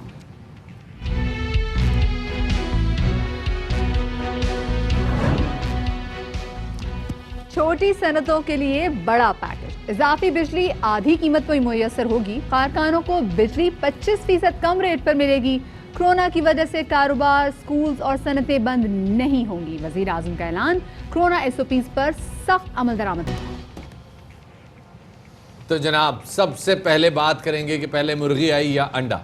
नहीं जी, हम इस बारे में इस बहस में नहीं उलझते, हम मुर्गी की कीमत के हवाले से ज़रा बात करते हैं, क्योंकि फ़ी दर्जन अंडों की कीमत 200 रुपये तक पहुंच गई है, जबकि फ़ी किलो मुर्गी की कीमत 340-360 के लगभग आ रही है। बिल्कुल शफात, वो आपने बात बहुत अच्छी की कि अब हम ये नहीं कहते कि जी पहले मुर्गी आई थी अंडा, हम कहते हैं कि अंडे के इतने के आ रहे हैं और मुर्गी कितने की आ रही है। सवाल हमारे हो गए चेंज, और इदारे शुमारियत की जानिब से बताया गया है कि जी क्योंकि महंगाई की जो ताज़ा तरीन अपडेट्स हैं वो ये है कि 120 रुपये फ़ी किलो मुर्गी महंगी हुई है और 340 की 360 की मुर्गी मिल रही है, और आगे खदशा तो शफात ये जाहिर किया जा रहा है कि शायद 500 की मुर्गी हो जाए, 500 की। वैसे ये अभी भी आप एक अच्छा कोई 1.5 किलो का चूज़ा या 2 किलो की आप मुर्गी अगर उठाने जाएं तो वो भी इसी कीमत में आ जाती है, लेकिन ये सूरत हाल अब गरीब के बस से बाहर हो गई। ना सिर्फ मुर्गी नहीं, गोश्त की कीमत में 220 रुपये फ़ी किलो इजाफा हो चुका है, और रिटेलर से कहना है कि लॉकडाउन की वजह से भी मुर्गी की पैदावार मुतासर हुई है। और मुर्गी के गोश्त की कीमत जैसे हम आपको पहले भी बता रहे थे 500 रुपये फ़ी किलोग्राम तक बढ़ने का खर्चा है। जो ब्रायलर डीलर्स एसोसिएशन है वो तो ये कह रहे हैं जनाब कि मुर्गियों की फीड का थैला और महंगा हो गया है, चूज़े की कीमत बढ़ने से भी गोश्त महंगा करना पड़ रहा है, तो इसमें उनका कोई कसूर नहीं है, क्योंकि हमने जब भी पहले भी बात की थी उनसे तो उन्होंने कहा था जी आगे आप देखिएगा कि आगे अंडों की कीमत भी कम हो जाएगी, मुर्गी की कीमत भी कम हो जाएगी, लेकिन सूरत हाल अब कुछ मुख्तलिफ है। जो हमारे रिपोर्टर हिना दीदार है जनाब, वो मौजूद हैं एक इस वक्त सबसे कुछ मार्केट में, और उनसे ज़रा हम गुफ्तगू करेंगे और उनसे जानेंगे कि एग्जैक्टली सिचुएशन क्या है। हिना, अस्सलाम वालेकुम, ये बताइएगा कि अभी आप एग्जैक्टली कहाँ पर मौजूद हैं, क्या सिचुएशन है यहाँ पर, और कीमतें कितनी आवाम की दस्तरस से बाहर हो गई हैं? हम सदर के एक मार्केट में मौजूद हैं और सब्जियों की जो रोज बरोज कीमतें बदलती जाती हैं और कराची वाले किस कदर परेशान हैं, आप बताइएगा कि क्या खरीद रही हैं? मुश्किल है सब्जी खरीदना, यहाँ तक कि टमाटर और आलू प्याज भी हमारी पहुँच से दूर है कि हम अभी मुर्गी गोश्त तक तो आ ही नहीं सकते। इतनी महंगी है कि बाद तब 1000 रुपए लेके जाएंगे, अभी कुछ भी नहीं मिलेगा। मटर 50 रुपए पाव, आलू 60 रुपए लाल वाले, और टमाटर 200 रुपए किलो, धनिया पुदीना भी इतना महंगा, हरी मिर्ची 70 रुपए पाव, 80 रुपए पाव। कमिश्नर कराची लिस्ट का पता है आपको? नहीं कमिश्नर कराची लिस्ट का नहीं पता। सरकारी रेट्स जो होते हैं उसका पता है? नहीं। चिकन जो खरीद रहे हैं उनके पास हम चलते हैं कि चिकन जो खरीदने वाले हैं उनका क्या कहना है। घर में कितने अफराद हैं और कमाने वाले कितने? कमाने वाला एक है। और टोटल कितने हैं? 6 अफराद हैं। जिस तरह मैनेज होता है बहुत मुश्किल होती है, हम एक दफ़ा ले लेते हैं, हमारी 3 दिन की 4 दिन की छुट्टी होती है, इसके अंदर कोई हम बड़ा चढ़ा के नहीं लेते। दुकानदार के पास कमिश्नर कराची लिस्ट के हवाले से कोई किसी को मालूम नहीं था, अगर किसी को मालूम है तो कोई इम्प्लीमेंट करने के पॉजिटिव वे में इरादे में नजर नहीं आए। तो शहरियों का यही कहना है कि महंगाई पे कंट्रोल करे ताकि शहरियों को भी रिलीफ मिले। बड़े मशहूर शायर है शफू दोदड़वी साहब, उनका एक शेर है कि सारे हमदर्द बिछड़े जाते हैं, अंडे को रोते थे कुकड़ भी गए। जनाब कुकड़ भी इस वक्त जो है वो काबू में नहीं आ रहा, और अवाम की दस्तरस से अज़राए तफन्नन ये बात की गई, लेकिन वाकई आप जब गोश्त सब्ज़ी वगैरह लेने जाते हैं तो अपनी मफलूकल हाली पे और जो सब्ज़ी बेचने वाले हैं उनकी अयाशी पे बंदे को फ़ख्र महसूस होता है ना, कितना अमीर आदमी है जो इतनी हरी हरी सब्जियों के बीच में कितने फरखंदा और शादा बैठा हुआ। बिल्कुल, और शफात अब ऐसा लगता है कि जो तमाम तो जो सूरत हाल ना खुदा ना खासा अगर महंगाई ऐसे ही बढ़ती रही, फिर वो कहते हैं ना किसी अच्छे मौके पर ईद के ईद आपको गोश्त या फिर आप कहेंगे ईद की ईद आपको मुर्गी खाना नसीब होती है। एक्जैक्टली जी। फरगाम चौधरी साहब पोल्ट्री एसोसिएशन से हमारे साथ मौजूद हैं, उनको शामिल गुफ्तगू करते हैं। फरगाम साहब, क्या वजह है मुर्गी की गोश्त की कीमत में इस कदर इजाफा क्यों हो रहा है?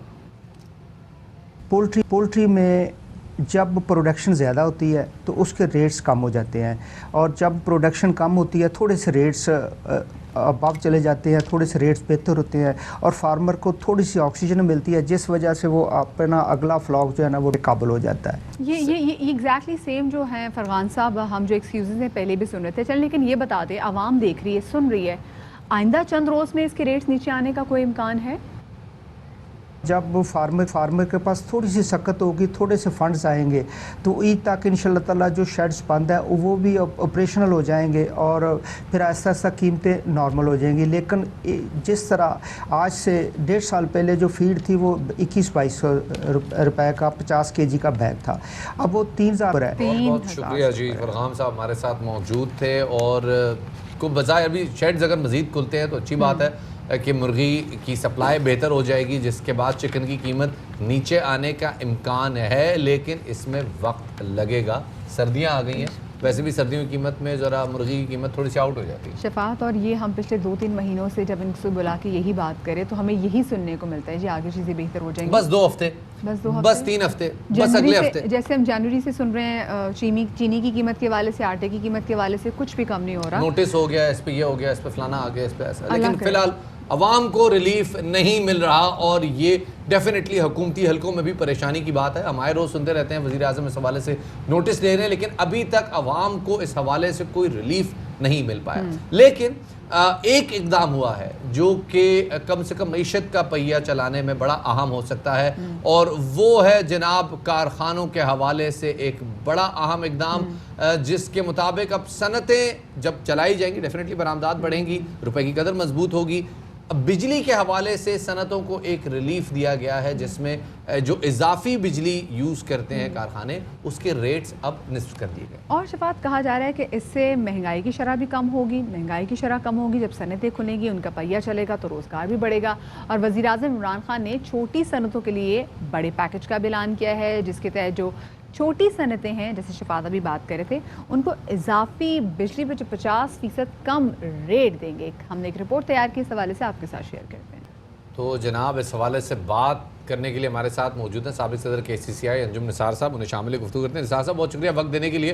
पहले तो ये बताइएगा कि ये सनतों के हवाले से, जो छोटी सनतों के हवाले से जो ये ऐलान किया गया है, और B1, B2, B3 जिन लोगों के कनेक्शन है, उनको डिस्काउंटेड रेट्स पे बिजली फराहम करने का वादा किया गया है, कितना रिलीफ मिल सकता है इससे सनतों को? एक बहुत ही शानदार पैकेज है और बड़े अरसे बाद एक इंडस्ट्रियल सेक्टर में खुशी की लहर होगी, और खाली कराची नहीं पूरे पाकिस्तान के लिए एक बहुत अच्छा पैकेज है। क्योंकि आप देख रहे थे पिछले 2-3 साल से इंडस्ट्रियल पूरी इंडस्ट्री एक जमूद का शिकार थी, हमारी इंडस्ट्री का पहिया चल नहीं रहा था। चूँकि जो बिजली है वो मेन इनपुट है, और जब आप अपने खित्ते में कंपेयर करते हैं, बांग्लादेश हो, इंडिया हो, वियतनाम हो, चाइना, इनसे बहुत महंगे थे। और हमारा ये बड़ा दरीना मुतालबा था तमाम बिजनेस कम्युनिटी का कि कम से कम बिजली की कीमत को कम किया जाए। तो कल जब PM इमरान खान साहब ने ऐलान किया है, तो मैं समझता हूँ इसके बड़े खुशाइंद असरात मुरतब होंगे। और एक तो इसका ये पैकेज है क्या? पैकेज ये है कि अगर आप मिसाल के तौर पे पिछले साल आपने 10,000 यूनिट इस्तेमाल किया है, और अगले जून तक किसी भी 1 नवंबर से अगर आप 2,000-5,000 एक्स्ट्रा यूनिट्स यूज़ करेंगे, तो उस पर आपको तकरीबन 50% एक्स्ट्रा कंसेशन होगा। यानी कि अगर 16 रुपये यूनिट अंदाज़न आपकी कीमत है, आज कॉस्ट है जो आपको पड़ती है, तो वो आपको 8 रुपये पड़ेगी। तो मैं समझता हूँ ये हमारा एक दरीना मुतालबा था, इससे हमारी कॉस्ट ऑफ डूइंग बिजनेस में कमी आएगी। और जब कॉस्ट ऑफ डूइंग बिजनेस में कमी आती है तो इसका मतलब हम अपने नेबरिंग कंट्री से कम्पीट कर पाते हैं, जिसका यकीनन नतीजा अच्छी एक्सपोर्ट, इजाफी एक्सपोर्ट्स में होगा। एक मुश्किलात का शिकार। ये भी बताएगा, ये जो बिजली के निर्ख में रियायत दी गई है, इसको किस तरीके से भरपूर तौर पर इसका फ़ायदा उठाया जा सकता है, और क्या सनतकारों पर ये लाजिम भी है कि वो हुकूमत की इस पॉलिसी से फ़ायदा उठाएं और मईशत की कारकर्दगी को बेहतर करें एज ए रिस्पॉन्सिबल शहरी? जहाँ हमने SME की बात की, वहाँ बड़ी सनतों की भी PM साहब ने बड़ा अच्छा पैकेज दिया है। बड़ी सनतों के लिए एक तो तमाम सनतों के लिए ऑफ पीक, जो एक पीक रेट होते थे शाम को 6 बजे के बाद, और 10 या 11-12 बजे तक पीक रेट लगते थे। यानी कि आपका अगर 16 रुपये यूनिट आम रेट है ऑफ पीक का, तो पीक आवर्स में ये 20 पे हो जाता था, जिसका यकीनन आपकी प्रोडक्शन की कॉस्ट ऑफ डूइंग बिजनेस में बहुत बड़ा फ़र्क पड़ता था। तो ये तकरीबन 20-25% की कॉस्ट का आपको बेनिफिट मिलेगा। और ये ना सिर्फ ये, इसके साथ साथ पीएम साहब ने, मैं समझता हूँ, जो एक बहुत ही अच्छा डिसीजन लिया है, क्योंकि बिजनेस के अंदर अनसर्टेनिटी एक बहुत बड़ा इशू होता है। तो अगले 3 साल के लिए जब भी कोई बड़ी सनत इजाफी बिजली, अगर वो मैंने जैसे एग्जांपल दिया, अगर 10,000 यूनिट या लाख यूनिट यूज़ करते हैं और लाख के बाद एडिशनल जो भी यूनिट करेंगे उस पर 25% आपको कंसेशन मिलेगा, which is a very very bold and daring decision. अच्छा, इस हवाले से भी बताइएगा कि अब क्या लगता है आपको कि जो एक्सपोर्ट का हमारा सेक्टर है उस पर किस हद तक असर पड़ सकता है इस सारी पॉलिसी से?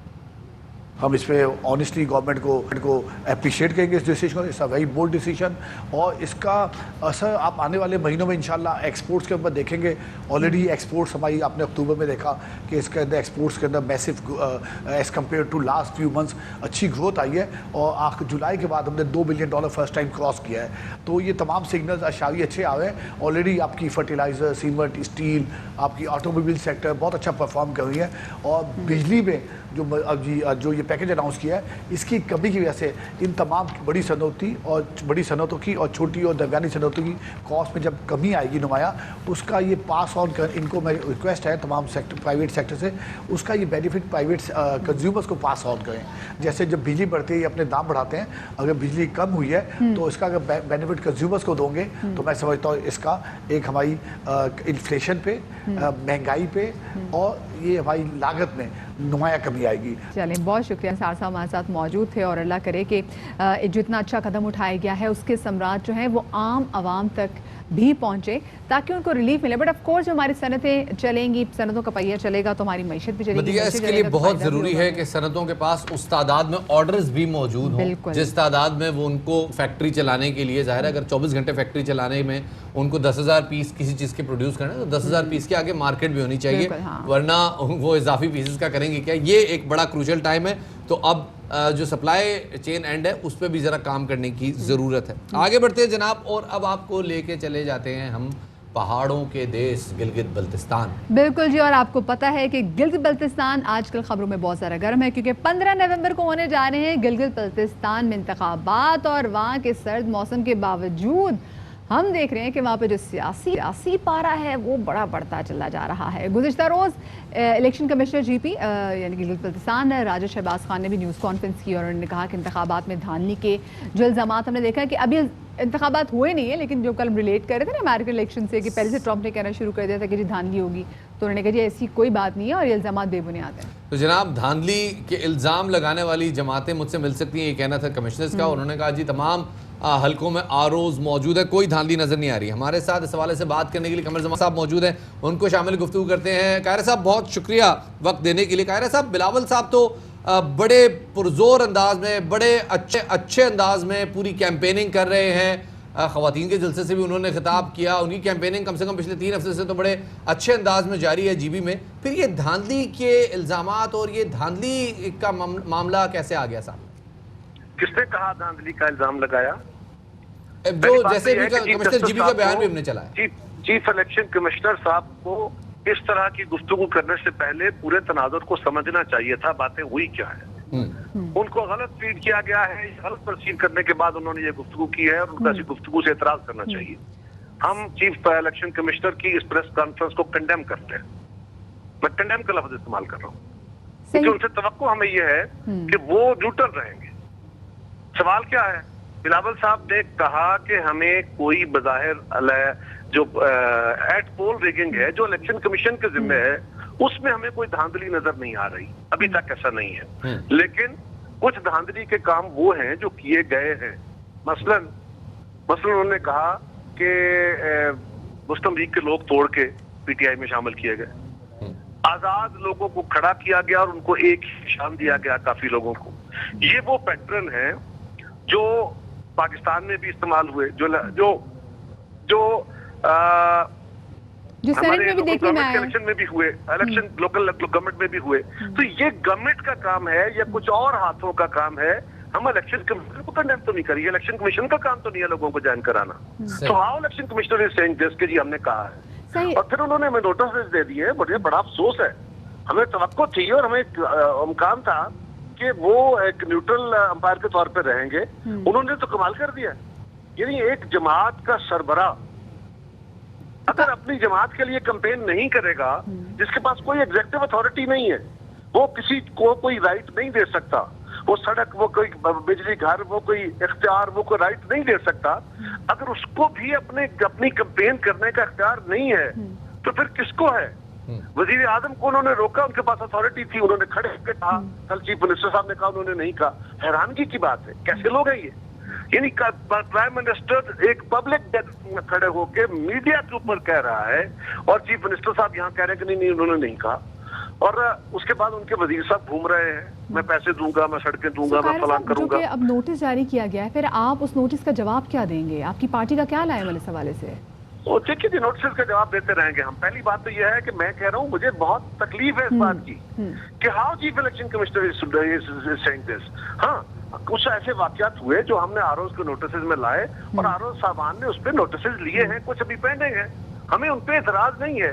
अगर जैली मतलब है लोगों ने कुछ कोशिश की है पोस्टल बैलेट की, कि उन्होंने सरकारी मुलाजिम शो करके कुछ सिंध में, पंजाब में उनके पोस्टल बैलेट मंगवाए हैं, तो वो हमने चैलेंज किए हैं, हमारे वकला चैलेंज कर रहे हैं, और उस पे पॉजिटिव एक्शन भी हुए हैं। हम तो कोई एतराज नहीं कर रहे। जिस धांधली का जिक्र हमने किया, अगर इलेक्शन कमिश्नर साहब को समझ नहीं आए तो वो आके हमसे समझ लें। कायरे साहब, आप कह रहे हैं धांधली का जिस तरह से आपने जिक्र किया उस तरह से समझा नहीं। हम ये मान लेते हैं कि आपके तहफ़्फ़ुज़ात थे और वो तहफ़्फ़ुज़ात आपने आगे कम्युनिकेट किए, वो सही तरह से कम्युनिकेट हुए नहीं। क्या इससे ये मतलब हम अखज़ कर लें कि जो भी नताइज आएंगे आपको वो कबूल होंगे? देखिए, कल अगर इलेक्शन में सरेआम धांधली हो जाती है, पोस्टल बैलेट बॉक्स उठा लिए जाते हैं, सब कुछ हो जाता है, आप मुझसे तवक्को करते हैं, कल आप कहें कि आपने तो कहा था कि हम कबूल करेंगे। हम कह रहे हैं कि हम इलेक्शन को मॉनिटर कर रहे हैं, खुद सारी क़यादत बैठी हुई है यहाँ, हम देखेंगे, हम तवक्को करते हैं। हमने हर फोरम पे ये बात उठाई है कि इस इलेक्शन को फेयर एंड फ्री होना गिलगित बल्तिस्तान के और पाकिस्तान के लिए बहुत जरूरी है। बिल्कुल, तो आप तवक्को करते हैं कि इलेक्शन फेयर एंड फ्री होंगे। हाँ, ये आप तवक्को करें कि इलेक्शन फेयर एंड फ्री हो। अच्छा, क्योंकि बिलावल भुट्टो साहब जो हैं वो काफ़ी अरसे से गिलगित बल्तिस्तान में भी हैं, खुद तमाम तर जो कैंपेन है उसको रन भी कर रहे हैं, उसको लीड भी कर रहे हैं। वैसे कितने पुरुमीद हैं आपसे कि क्या पाकिस्तान पीपल्स पार्टी का जो वोटर है वो निकल के बाहर आएगा और जैसे आप एक्सपेक्ट करें ऐसे वोट करेगा? मुझे आपके सवाल पे हंसी आ गई। मुझसे क्या तवक्को करती है, मैं इसका क्या जवाब दूंगा? बट ऑफ कोर्स आप लोग वहाँ पे कैंपेन कर रहे हैं, वहाँ पर आपके जलसे जुलूस हो रहे हैं, लोग निकल के आ रहे हैं। मैं तो आपको ये कहूंगा, ये किसी न्यूट्रल बंदे से पूछिए, मैं तो यही कहूंगा कि मैं जो कैंपेन कर रहा हूँ, जहाँ जहाँ बिलावल साहब गए हैं, उन बस्तियों के लोग, औरतें, मर्द, बच्चे सड़कों पे आके नारे लगा रहे हैं। और इस वक्त एक हकूक की जद्दोजहद है, शनाख्तों की जद्दोजहद है, और इस वक्त लोगों के अंदर एक तड़प है। बेरोजगारी भी है, महंगाई भी है, बेशुमार इशूज है, यहाँ पे रोजगार के इशूज हैं। लेकिन उससे बड़ा एक इशू जो इस वक्त बड़ा साइकोलॉजिकली एंड फिजिकली बहुत बड़ा इशू है, वो है तशक्कुस का, वो है आइडेंटिटी का, वो है स्टेटस का। और गिलगित बल्तिस्तान के लोग जानते हैं कि पीपल्स पार्टी ने भुट्टो शहीद के दौर में यहाँ से एजेंसी सिस्टम का खात्मा किया, FCR का खात्मा किया। बीबी शहीद ने यहाँ पे पॉलिटिकल पार्टीज की एक्सटेंशन दी और उनको काउंसिल बनाने का इख्तियार दिया। जरदारी साहब की गवर्नमेंट में हमने इनको सेल्फ एम्पावरमेंट ऑर्डर, इनकी अपनी असेंबली, अपना चीफ मिनिस्टर, अपना गवर्नर, सूबाई स्टेटस दिया, और अब उनका आईनी हक रह गया है। कोई और जमात 5 साल तक मुस्लिम लीग भी रही, उनके दौर में भी ये सफर तय नहीं हुआ। हमने 1 साल में कर दिया था, जो करना होता है। 2.5 साल से इमरान खान की गवर्नमेंट बैठी हुई है, इन्होंने नहीं किया, बल्कि अनफॉर्चुनेटली अभी तक जनवरी का एक कैबिनेट डिसीजन है कि गिलगित बल्तिस्तान को सूबा न बनाया जाए। इस जनवरी का इमरान खान साहब की कायरा साहब, एक जाते जाते एक हल्का सा सवाल मैं पूछना चाहूंगा। बिलावल साहब ने एक तकरीर के दौरान कहा कि जी अगर GB में पीपल्स पार्टी इलेक्शन जीत गई तो मरकज में तहरीक इंसाफ की हुकूमत जाएगी। ये सिनेरियो क्या बनेगा, जरा उसकी वजाहत करें। बड़ा सिंपल सिनेरियो है, बहुत बड़ा रेफरेंडम है। पाकिस्तान में भी उनके खिलाफ रेफरेंडम हो रहा है, जलसों की सूरत में, यहाँ इलेक्टोरल प्रोसेस की सूरत में है। और अगर ये फ्री प्रोसेस हुआ तो इम्कान यही है कि इमरान खान साहब यहाँ से भी एवेपोरेट होंगे, अल्टीमेटली वहां से भी होंगे। होना तो उन्होंने, अगर फ्री प्रोसेस हुआ तो इमरान खान साहब यहाँ से एवेपोरेट हो जाएंगे। बड़ा जी, बहुत शुक्रिया जी। कमर ज़मान कायरा साहब हमारे साथ थे और वो बिलावल साहब के इस नैरेटिव को एंडोर्स करेंगे जी। अगर GB पीपल्स पार्टी जीत गई तो मरकज में इमरान खान साहब को मुश्किल बट साथ में शफात उन्होंने कंडेम किया है, उन्होंने कहा कि हम धांधली का इल्जामात नहीं लगाएगा, और अगर उनको समझ में नहीं आ रहे तो वो आके हमारे से ये बात समझ लीजिए। लेकिन मेरे ख्याल में इनके तहफ़्फ़ुज़ात तो सारे वही हैं जिनमें बहरहाल उसको डिकोड धांधली के ही अंदाज में किया जा सकता है। यहाँ लेते हैं एक छोटा सा ब्रेक के बाद दोबारा हाजिर खिदमत होंगे, हमारे साथ रहिए।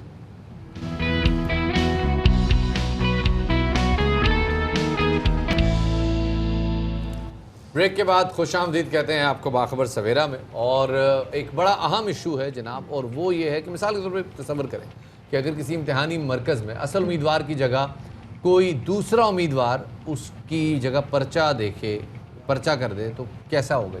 शफात, हमने ये बहुत दफ़ा देखा हुआ है कि आपके हम नाम आपका पर्चा देकर आ जाते हैं, लेकिन अब आपको सुन के ज़्यादा हैरत होगी कि हमारी जेलों में भी असल मुजरिम के बजाय कोई दूसरा उनकी सज़ा काटता पाया जाता है। जेलों में जाली कैदियों के इंकशाफ पर सिंध हाई कोर्ट ने नोटिस लिया है और जेलों में बायोमेट्रिक निज़ाम ना होने की वजह से सेक्रेटरी महकमा दाखिला और IG जेल खाना जात को इस हवाले से तलब भी कर लिया गया है। और दरख्वास्त गुजार कहते हैं कि जेलों में बायोमेट्रिक ना होने की वजह से कैदियों की जांच पड़ताल नहीं हो सकती। जी जनाब, और बाअसर मुल्ज़िमान करते ये हैं कि जो वहाँ पे मुजरमान बल्कि जो सज़ा काट रहे होते हैं वो अपनी सज़ा अपने बजाय किसी अपने मज़ारे को सिर्फ गिनती पूरी करने के लिए वहाँ पे बिठा देते हैं और वो उनकी जगह सज़ा काटता है। ये उसकी नौकरी भी है और ये उसका एक वफादारी भी होती है, लेकिन इससे वो इंसाफ का मयार जिसकी बड़ी बात की जाती है वो कॉम्प्रोमाइज़ होता है। साबिक IG इस्लामाबाद ताहिर आलम साहब इस हवाले से हमारे साथ मौजूद है। ताहिर साहब, वक्त देने के लिए। ताहिर साहब, ये बड़ा अजीब व गरीब मामला है कि एक शख्स की जगह कोई दूसरा कैदी, कोई दूसरा मज़ारा उसका जो है वो सज़ा काटता है। ये आपने अपने दौर में देखा है? मैंने कम ही ऐसा देखा है। ये तो मैंने देखा है कि एक मुल्ज़म की जगह उसी मुल्ज़म का हम नाम जिसकी वल्दियत भी सेम हो वो गलती से जेल से रिहा हो जाए, लेकिन ऐसा जो है वो कम देखा गया है। अब ये जो 41 बंदों का जिक्र है, 41 बंदों के नाम आने चाहिए थे और 41 को आप 2 से ज़रब दे लें तो 82 आदमी हुए। और 82 बंदे कब किस दौर में थे? ये क्या अभी भी जेलों में मौजूद हैं? अगर अभी भी जेलों में मौजूद हैं तो इनको सज़ा मिलनी चाहिए। ये बाकायदा एक क्राइम है और मैं ये समझता हूँ ये तो किसी हद तक मुमकिन है कि सिंध में या कोई और जेलों में भी जो सज़ा याफ्ता कैदी हैं वो अपने आप को तब्दील कर लें, अपने मुजारे वगैरह को रखवा दें, लेकिन जो दूसरे कैदी हैं जो कि बाकायदा पेशियाँ भुगत रहे होते हैं उनके लिए तो ये बहुत नामुमकिन है, क्योंकि इसमें बहुत से बैरियर हैं। सबसे पहले पुलिस है जिसने मुल्ज़म को पकड़कर अदालत में पेश करना होता है, फिर अदालत है वहाँ से मुल्ज़म की तस्दीक होती है, उसके बाद फिर जब मुल्ज़म को जेल भेजा जाता है तो डिस्ट्रिक्ट कोर्ट्स में एक हेड प्रोफेशन होता है जो उसके 5 उंगलियों के निशानात जो हैं वो हासिल करता है और उन्हें FIA में भिजवाता है। फिर जेल का अपना सिस्टम है, वहाँ भी उंगलियों के निशानात वगैरह लगाए जाते हैं और फिर जब हर 14 दिन बाद पेशी होती है मुल्ज़म की तो ये और अदालत में आवाज़ पड़ती है, तो ये खासा मुश्किल काम है कि इतना लंबा मतलब है ताहिर साहब, अगर जेल का सिस्टम देखा जाए तो उसमें तो ऐसा कोई नक्स नहीं है, क्योंकि ऑफ कोर्स जब आपने जैसे बोला कि पूरे हाथों के प्रिंट्स लिए जाते हैं, 14 दिन बाद पेशी भी होती है, तो बड़ा ही मुश्किल है कि आप अगर मेरा नाम मध्या नकवी है और मैं बासर और मैं किसी अपनी डोमेस्टिक हेल्प को मध्या नकवी के नाम से जेल करता लूँ, ये तो बड़ा मुश्किल है। इसका मतलब है कि जिसमें बड़े बड़े लोग इन्वॉल्व हैं फिर तो। जी, ये सिंध में वडेराइज्म है, कोई मुमकिन है वहाँ ऐसा होता हो, लेकिन मैं समझता हूँ कि सिंध का अदरवाइज जो जेलों का सिस्टम है और रिकॉर्ड कीपिंग है वो काफ़ी मिसाली है और पंजाब की निस्बत ज़्यादा बेहतर है। ये मैं ऐसे नहीं कह रहा, मुझे मुश्ताक अवान साहब हैं जो रिटायर्ड हैं जेल सुपरिटेंडेंट अडियाला जेल से हुए, वो बताते हैं कि 2000 में एक ब्रिगेडियर साहब थे, हाजिर सरवर ब्रिगेडियर बाकर साहब, वो पंजाब के IG जेल खाना जात मुकर्रर हुए। उनके फादर जो हैं फैज़ अहमद फैज़ जो मशहूर शायर हैं, उनके जेल के अय्याम के मुतालिक एक बुक लिखना चाहते थे, तो ये मुश्ताक अवान साहब को लाइजन अफसर मुकर्रर किया गया, ये डिप्टी सुपरिटेंडेंट थे उस वक्त।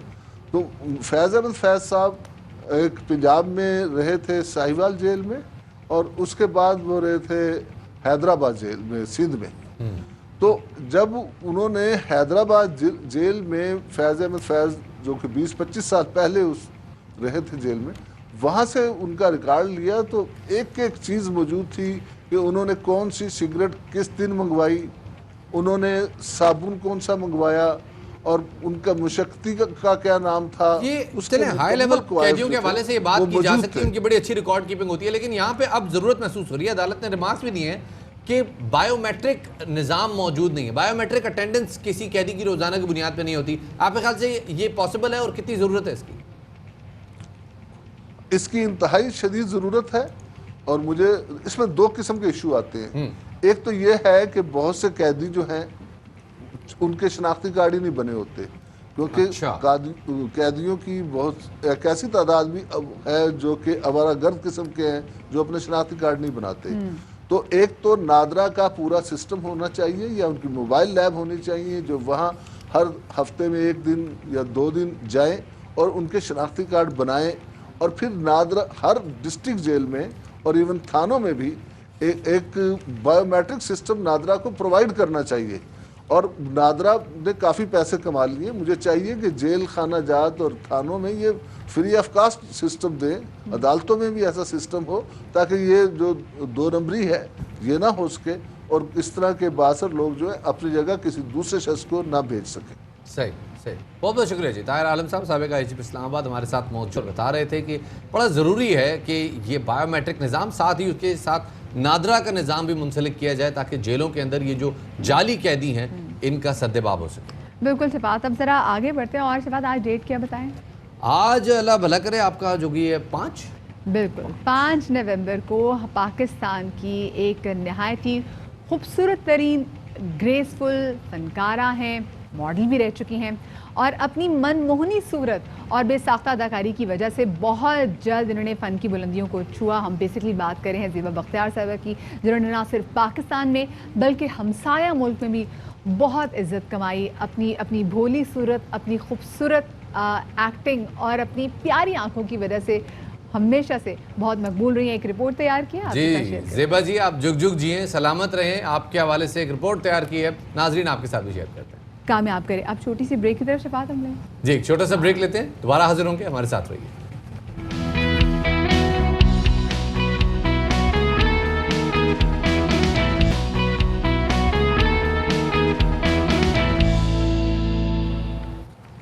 कहते हैं जनाब के भैंस के आगे बीन बजाई जाती है।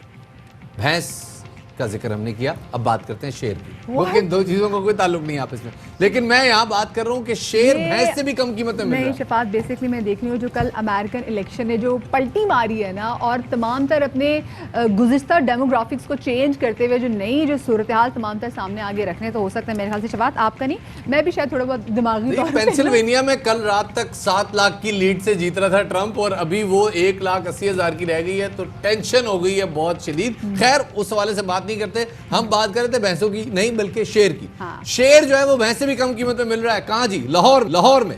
और ये आपने बिल्कुल दुरुस्त सुना है, क्योंकि जी लाहौर के महकमा जंगली हयात ने 14 शेर फरोख्त किए हैं, जिनमें से हर शेर 1.5 लाख रुपए का बेचा गया। ये शेर ही मतलब शिफार इतने तो हमने देखा कि आजकल लोगों ने जो अपनी पेट्स रखे हैं उनमें बिल्ली और कुत्ते जो हैं वो 1.5, 2 लाख के पिछले सारे शजरा नस्ब के साथ मिल जाते हैं। लेकिन खैर जो 20 में से जो 4 शेर हैं ये लाहौर के चिड़ियाघर की मिल्कियत थे और चिड़ियाघर के डायरेक्टर शफकत अली के मुताबिक उनके पास शेर इजाफी थे जो कि फ़रोख्त किए गए, और एक शेर को दिन में वैसे भी तकरीबन कोई 7 से 10 किलो गोश्त है वो डालना पड़ता है, और ये उनके बजट से थोड़ी बाहर की गेम हो गई थी। डायरेक्टर के मुताबिक कीमत का तयन एक महकमाना पॉलिसी है और एक वक्त था कि इससे भी कम कीमत पे शेर बेचे जाते थे, और ये जो कीमत है ये महकमा वाइल्ड लाइफ वाले जस्टिफाई कर रहे हैं कि ओपन मार्केट में जिस तरह शेर की कीमत है ये आप शेर से शेर को कंपेयर करें, शेर से शेर को कंपेयर की जाए। जी जनाब, तो ये कोई इस हवाले से, लेकिन वैसे मरिया हमारे कुछ दोस्त हैं जो कि शेरों के हवाले से जरा वो पालते भी हैं, तो कहते हैं यार हमने तो 40-40 लाख रुपए की जोड़ी ली। This is unacceptable. ये सिर्फ जस्टिफिकेशंस लग रही हैं कि भाई और आपने कहाँ बेचे ये भी बताना चाहिए, और जिनको आपने बेचे उनका आपके साथ अगर कहीं कोई लिंक निकलता है तो उस तमाम चीजों पर भी छपात होनी चाहिए, पूरी इन्वेस्टिगेशन होनी चाहिए। वाइल्ड लाइफ एक्सपर्ट डॉक्टर उस्मा हमारे साथ मौजूद हैं, उनको शामिल करते हैं। बहुत शुक्रिया जी हमें वक्त देने के लिए। ये बताइए शेरों की फरोख्त, उनको डोमेस्टिकेटेड करना, उनको एज अ पेट पालना, क्या इस हवाले से कोई पॉलिसी है हमारी? पाकिस्तान में असल में अगर आप भी शेर रखना चाहते हैं तो आप रख सकते हैं। तो प्रॉब्लम यह है कि यहाँ पे कोई ऐसे कवानीन नहीं है, और वो इसलिए अप्लाई नहीं होते क्योंकि शेर एक मकामी जानवर नहीं है, ये एक एक्सोटिक स्पीशीज़ की कैटेगरी में आता है। तो इसलिए लोगों ने घरों में भी रखे हुए हैं। और जहाँ तक उसको फ़रोख्त करने का ताल्लुक है, और स्पेशली अगर जूज़ जो कि ऐसे इदारे हैं जिनका मैंडेट पब्लिक एजुकेशन और कंजर्वेशन होता है, अगर वो ख़ुद जानवर फ़रोख्त करेंगे तो ये एक पब्लिक एट लार्ज को या इंटरनेशनल कम्युनिटी को एक गलत मैसेज जाता है। क्योंकि बाहर जो है वो जूज़ जो है वो किसी एसोसिएशंस के मेंबर होते हैं, और वहाँ अगर उनको कोई जानवर सरप्लस हो जाता है, विच मीन्स कि उनकी स्पेस कम होती है और जानवर ब्रीड करके ज़्यादा हो गए हैं, तो इस तरह के जानवर को वो अपनी एसोसिएशन, जू एसोसिएशन के तहत आपस में एक्सचेंज करते हैं या डोनेशन दे देते हैं। सो अगर कोई जू जिसका मैंडेट कंजर्वेशन है और पब्लिक एजुकेशन है, अगर वो जानवर बेचने लगे तो वो एक गलत मैसेज आता है। सो कानून जो है उसका काफ़ी फुकतान है जहाँ पर एग्जॉटिक स्पीशीज़ की बात आती है, मतलब उन जानवरों की जो पाकिस्तान में पाई राइट, जाते व्हेन हैं। It comes to exotic species की हम बात कर रहे होते हैं, लेजिस्लेशन की यहाँ पर कमी है। अच्छा देखिए, दुनिया में अब काम हो रहा है, वो जो जूज़ हैं उनके बारे में कह रहे हैं भी चलिए ठीक है, चाहे उनके पीछे ऑर्गेनाइजेशंस खड़ी हैं और वो बहुत अच्छे तरीके से ख्याल भी रखते हैं, वो जंगलों में कैद करके नहीं रखते जंगल के शेर को। हमारे यहाँ लेकिन सूरत हाल और है। ये जो हम शेर की बात करें, इनकी देखभाल तो बड़ी महंगी होती है, मतलब एक दिन में इसको इतना गोश्त डालना पड़ता है। ये इस चीज़ को इंश्योर कैसे किया जा सकता है कि आप जिसको ये शेर बेच रहे हैं वो उसकी आगे ऐसी ही देखभाल करेगा या कहीं उसको अब्यूज ना करे सर्कस की सूरत में? देखिए, शेर ऑब्वियसली वो 5 से 7 किलो गोश्त उसको एक दिन में देना होता है, तो जी उसकी देखभाल महंगी होती है। उसके अलावा मेडिसिन्स और वैक्सीनेशन प्रोग्राम, सो काफ़ी सारी चीज़ें एड अप होके शेर को मेंटेन करना एक ऑब्वियसली एक्सपेंसिव चीज़ है। लेकिन जूज़ जो हैं उनके कलेक्शन प्लान्स होते हैं जो कि पाकिस्तान में नहीं होते, जिसका मतलब ये होता है कि हमारे पास कितनी स्पेस है और हम जानवरों को कितना ब्रीड करना चाहते हैं। तो अगर आप अनचेक्ड ब्रीडिंग की जाए तो फिर इस आपकी ऑब्वियसली स्पेस कम है और जानवर ज़्यादा हो जाते हैं। तो बाहर जो है वो एनिमल्स को कॉन्ट्रासेप्शन पे डालना एक नॉर्मल बात है। और दूसरी चीज़ ये है कि एनिमल्स को एक्सचेंज किया जाता है, उनको ब्रीडिंग लोन पे दिया जाता है। अगर हम एक तरफ ये कहें कि जी जूज़ के पास वसाइल नहीं है, तो फिर आप देखें कि पिछले साल हमने यूएई से 18 शेर एज अ डोनेशन एक्सेप्ट किए। तो अगर हमारे पास रिसोर्सेज नहीं है तो हमने उन 18 शेरों को क्यों ये बड़ा वैलिड सवाल है कि अगर हमारे पास रिसोर्सेज नहीं है तो हम ये डोनेशन एक्सेप्ट क्यों करें। अब ये ज़रा बताइए कि जो प्राइवेट ब्रीडिंग फार्म्स हैं, इनके वाले से कोई पॉलिसी हमारे पास है? किस बुनियाद पे हम उनको फ़रोख्त कर देते हैं शेर? देखिए, जो प्राइवेट ब्रीडिंग फार्म्स हैं उनकी पॉलिसी बहुत वीक है। उनके बेसिक से बिल्कुल गाइडलाइंस हैं जो कहते हैं ना बिल्कुल बेसिक कि जी इतना एरिया होना चाहिए, और उनको एक तरह से आप कह लें कि खुली छुट्टी है कि वो कमर्शियल पर्पसेस के लिए एनिमल्स को ब्रीड करके बेच सकते हैं, इंक्लूडिंग बिग कैट्स, जिसमें से देखें अगर आप टाइगर जैसी स्पीशीज़ की बात कर रहे हैं तो वो एक इंडेंजर्ड स्पीशीज़ की कैटेगरी में आती है। अब वो ब्रीड कर रहे हैं, वो किसको बेच रहे हैं, वहाँ पे आगे जाके उनकी वेलफेयर कंडीशंस कैसी होती हैं, और जब जानवर मर जाता है तो उसकी खाल, उसकी चर्बी, उसके बॉडी पार्ट्स जो बाकी हैं उनके साथ क्या होता है, क्या वो इलीगल मार्केट में जाती हैं, क्योंकि बाहर इसकी बहुत डिमांड भी होती है। सो ये सारा कुछ जो क्वेश्चंस मैंने रेस किए हैं वो बिल्कुल आप कह लें एक अनरेगुलेटेड सी फील्ड है। सो प्राइवेट ब्रीडिंग फार्म्स के जो रूल्स हैं पाकिस्तान में जो प्रोविंशियल लेवल पे मौजूद हैं उनको काफ़ी इम्प्रूवमेंट की ज़रूरत है, और काफ़ी चेक्स एंड बैलेंसेस बता रही थी कि इम्प्रूवमेंट की गुंजाइश है और करनी भी चाहिए प्राइवेट ब्रीडिंग फार्म्स को।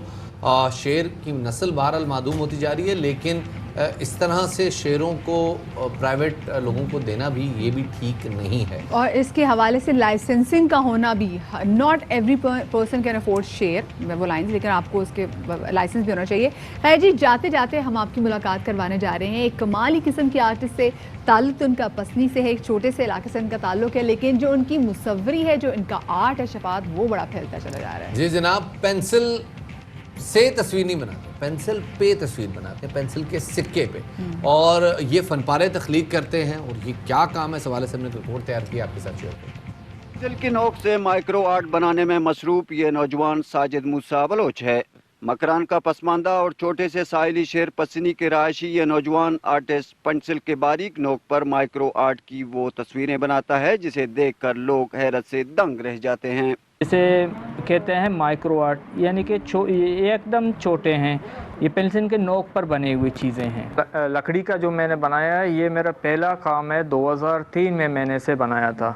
ये नौजवान आर्टिस्ट सिर्फ माइक्रो आर्ट के फनकारी तक महदूद नहीं बल्कि ये सैंड आर्ट, फोटो स्केचिंग और स्मोक आर्ट के फन से भी खूब वाकिफ हैं। अब भी मेरा काम वुड आर्ट पर और माइक्रो और स्मोक आर्ट पर जारी है।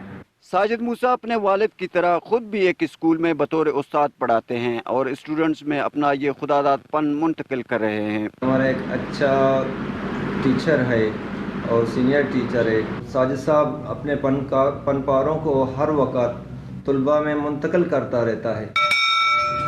साजिद मूसा स्कूल से अपनी ड्यूटी खत्म करने के बाद घर वापस आकर थोड़ी देर आराम करने के बाद अपने शौक की तकमील के लिए फनपारे बनाने के काम में लग जाते हैं। साजिद मूसा के वालिद अपने बेटे की खुदादाद सलाहियतों को देखकर फूले नहीं समाते। ये मेरे सबसे बड़े बेटे हैं और इनको तकरीबन बचपन से ही आर्ट से लगाव था, अभी भी है। और ये एक खुदादाद सलाहियत है, प्रॉपर किसी उस्ताद से या किसी अदारे से इसने पढ़ा नहीं है और ये सब कुछ उसको मिला है, अपनी ही मेहनत से मिला है। साजिद मूसा अपने अज़म से पुरुम्मीद होने के साथ साथ हुकूमत से शाकी भी नजर आते हैं। उनका कहना है कि हुकूमत की अदम सरपरस्ती की वजह से वो मुल्क और कौम का नाम रोशन करने से कासिर हैं। साजिद मूसा जैसे आर्टिस्ट नौजवानों को हुकूमती सरपरस्ती की अशद ज़रूरत है ताकि ये नौजवान मुल्की और बैनुल अक़वामी सतह पर अपने मुल्क का नाम रोशन कर सकें। प्रोग्राम बाखबर सवेरा के लिए अलबख्श बलोच, ARY न्यूज़, ग्वादर। बहुत शुक्रिया अल्लाह बख्श बलोच इस खूबसूरत आर्टिस्ट से हमें मिलवाने के लिए। ख़वातीन और हज़रात, अब आपसे इजाज़त चाहने का वक्त हो जाता है। अब आपसे मुलाकात होगी कल। अपना बहुत सारा ख्याल रखिएगा। शफात अली और मदिया नकवी को दीजिए इजाज़त। अल्लाह हाफ़िज़।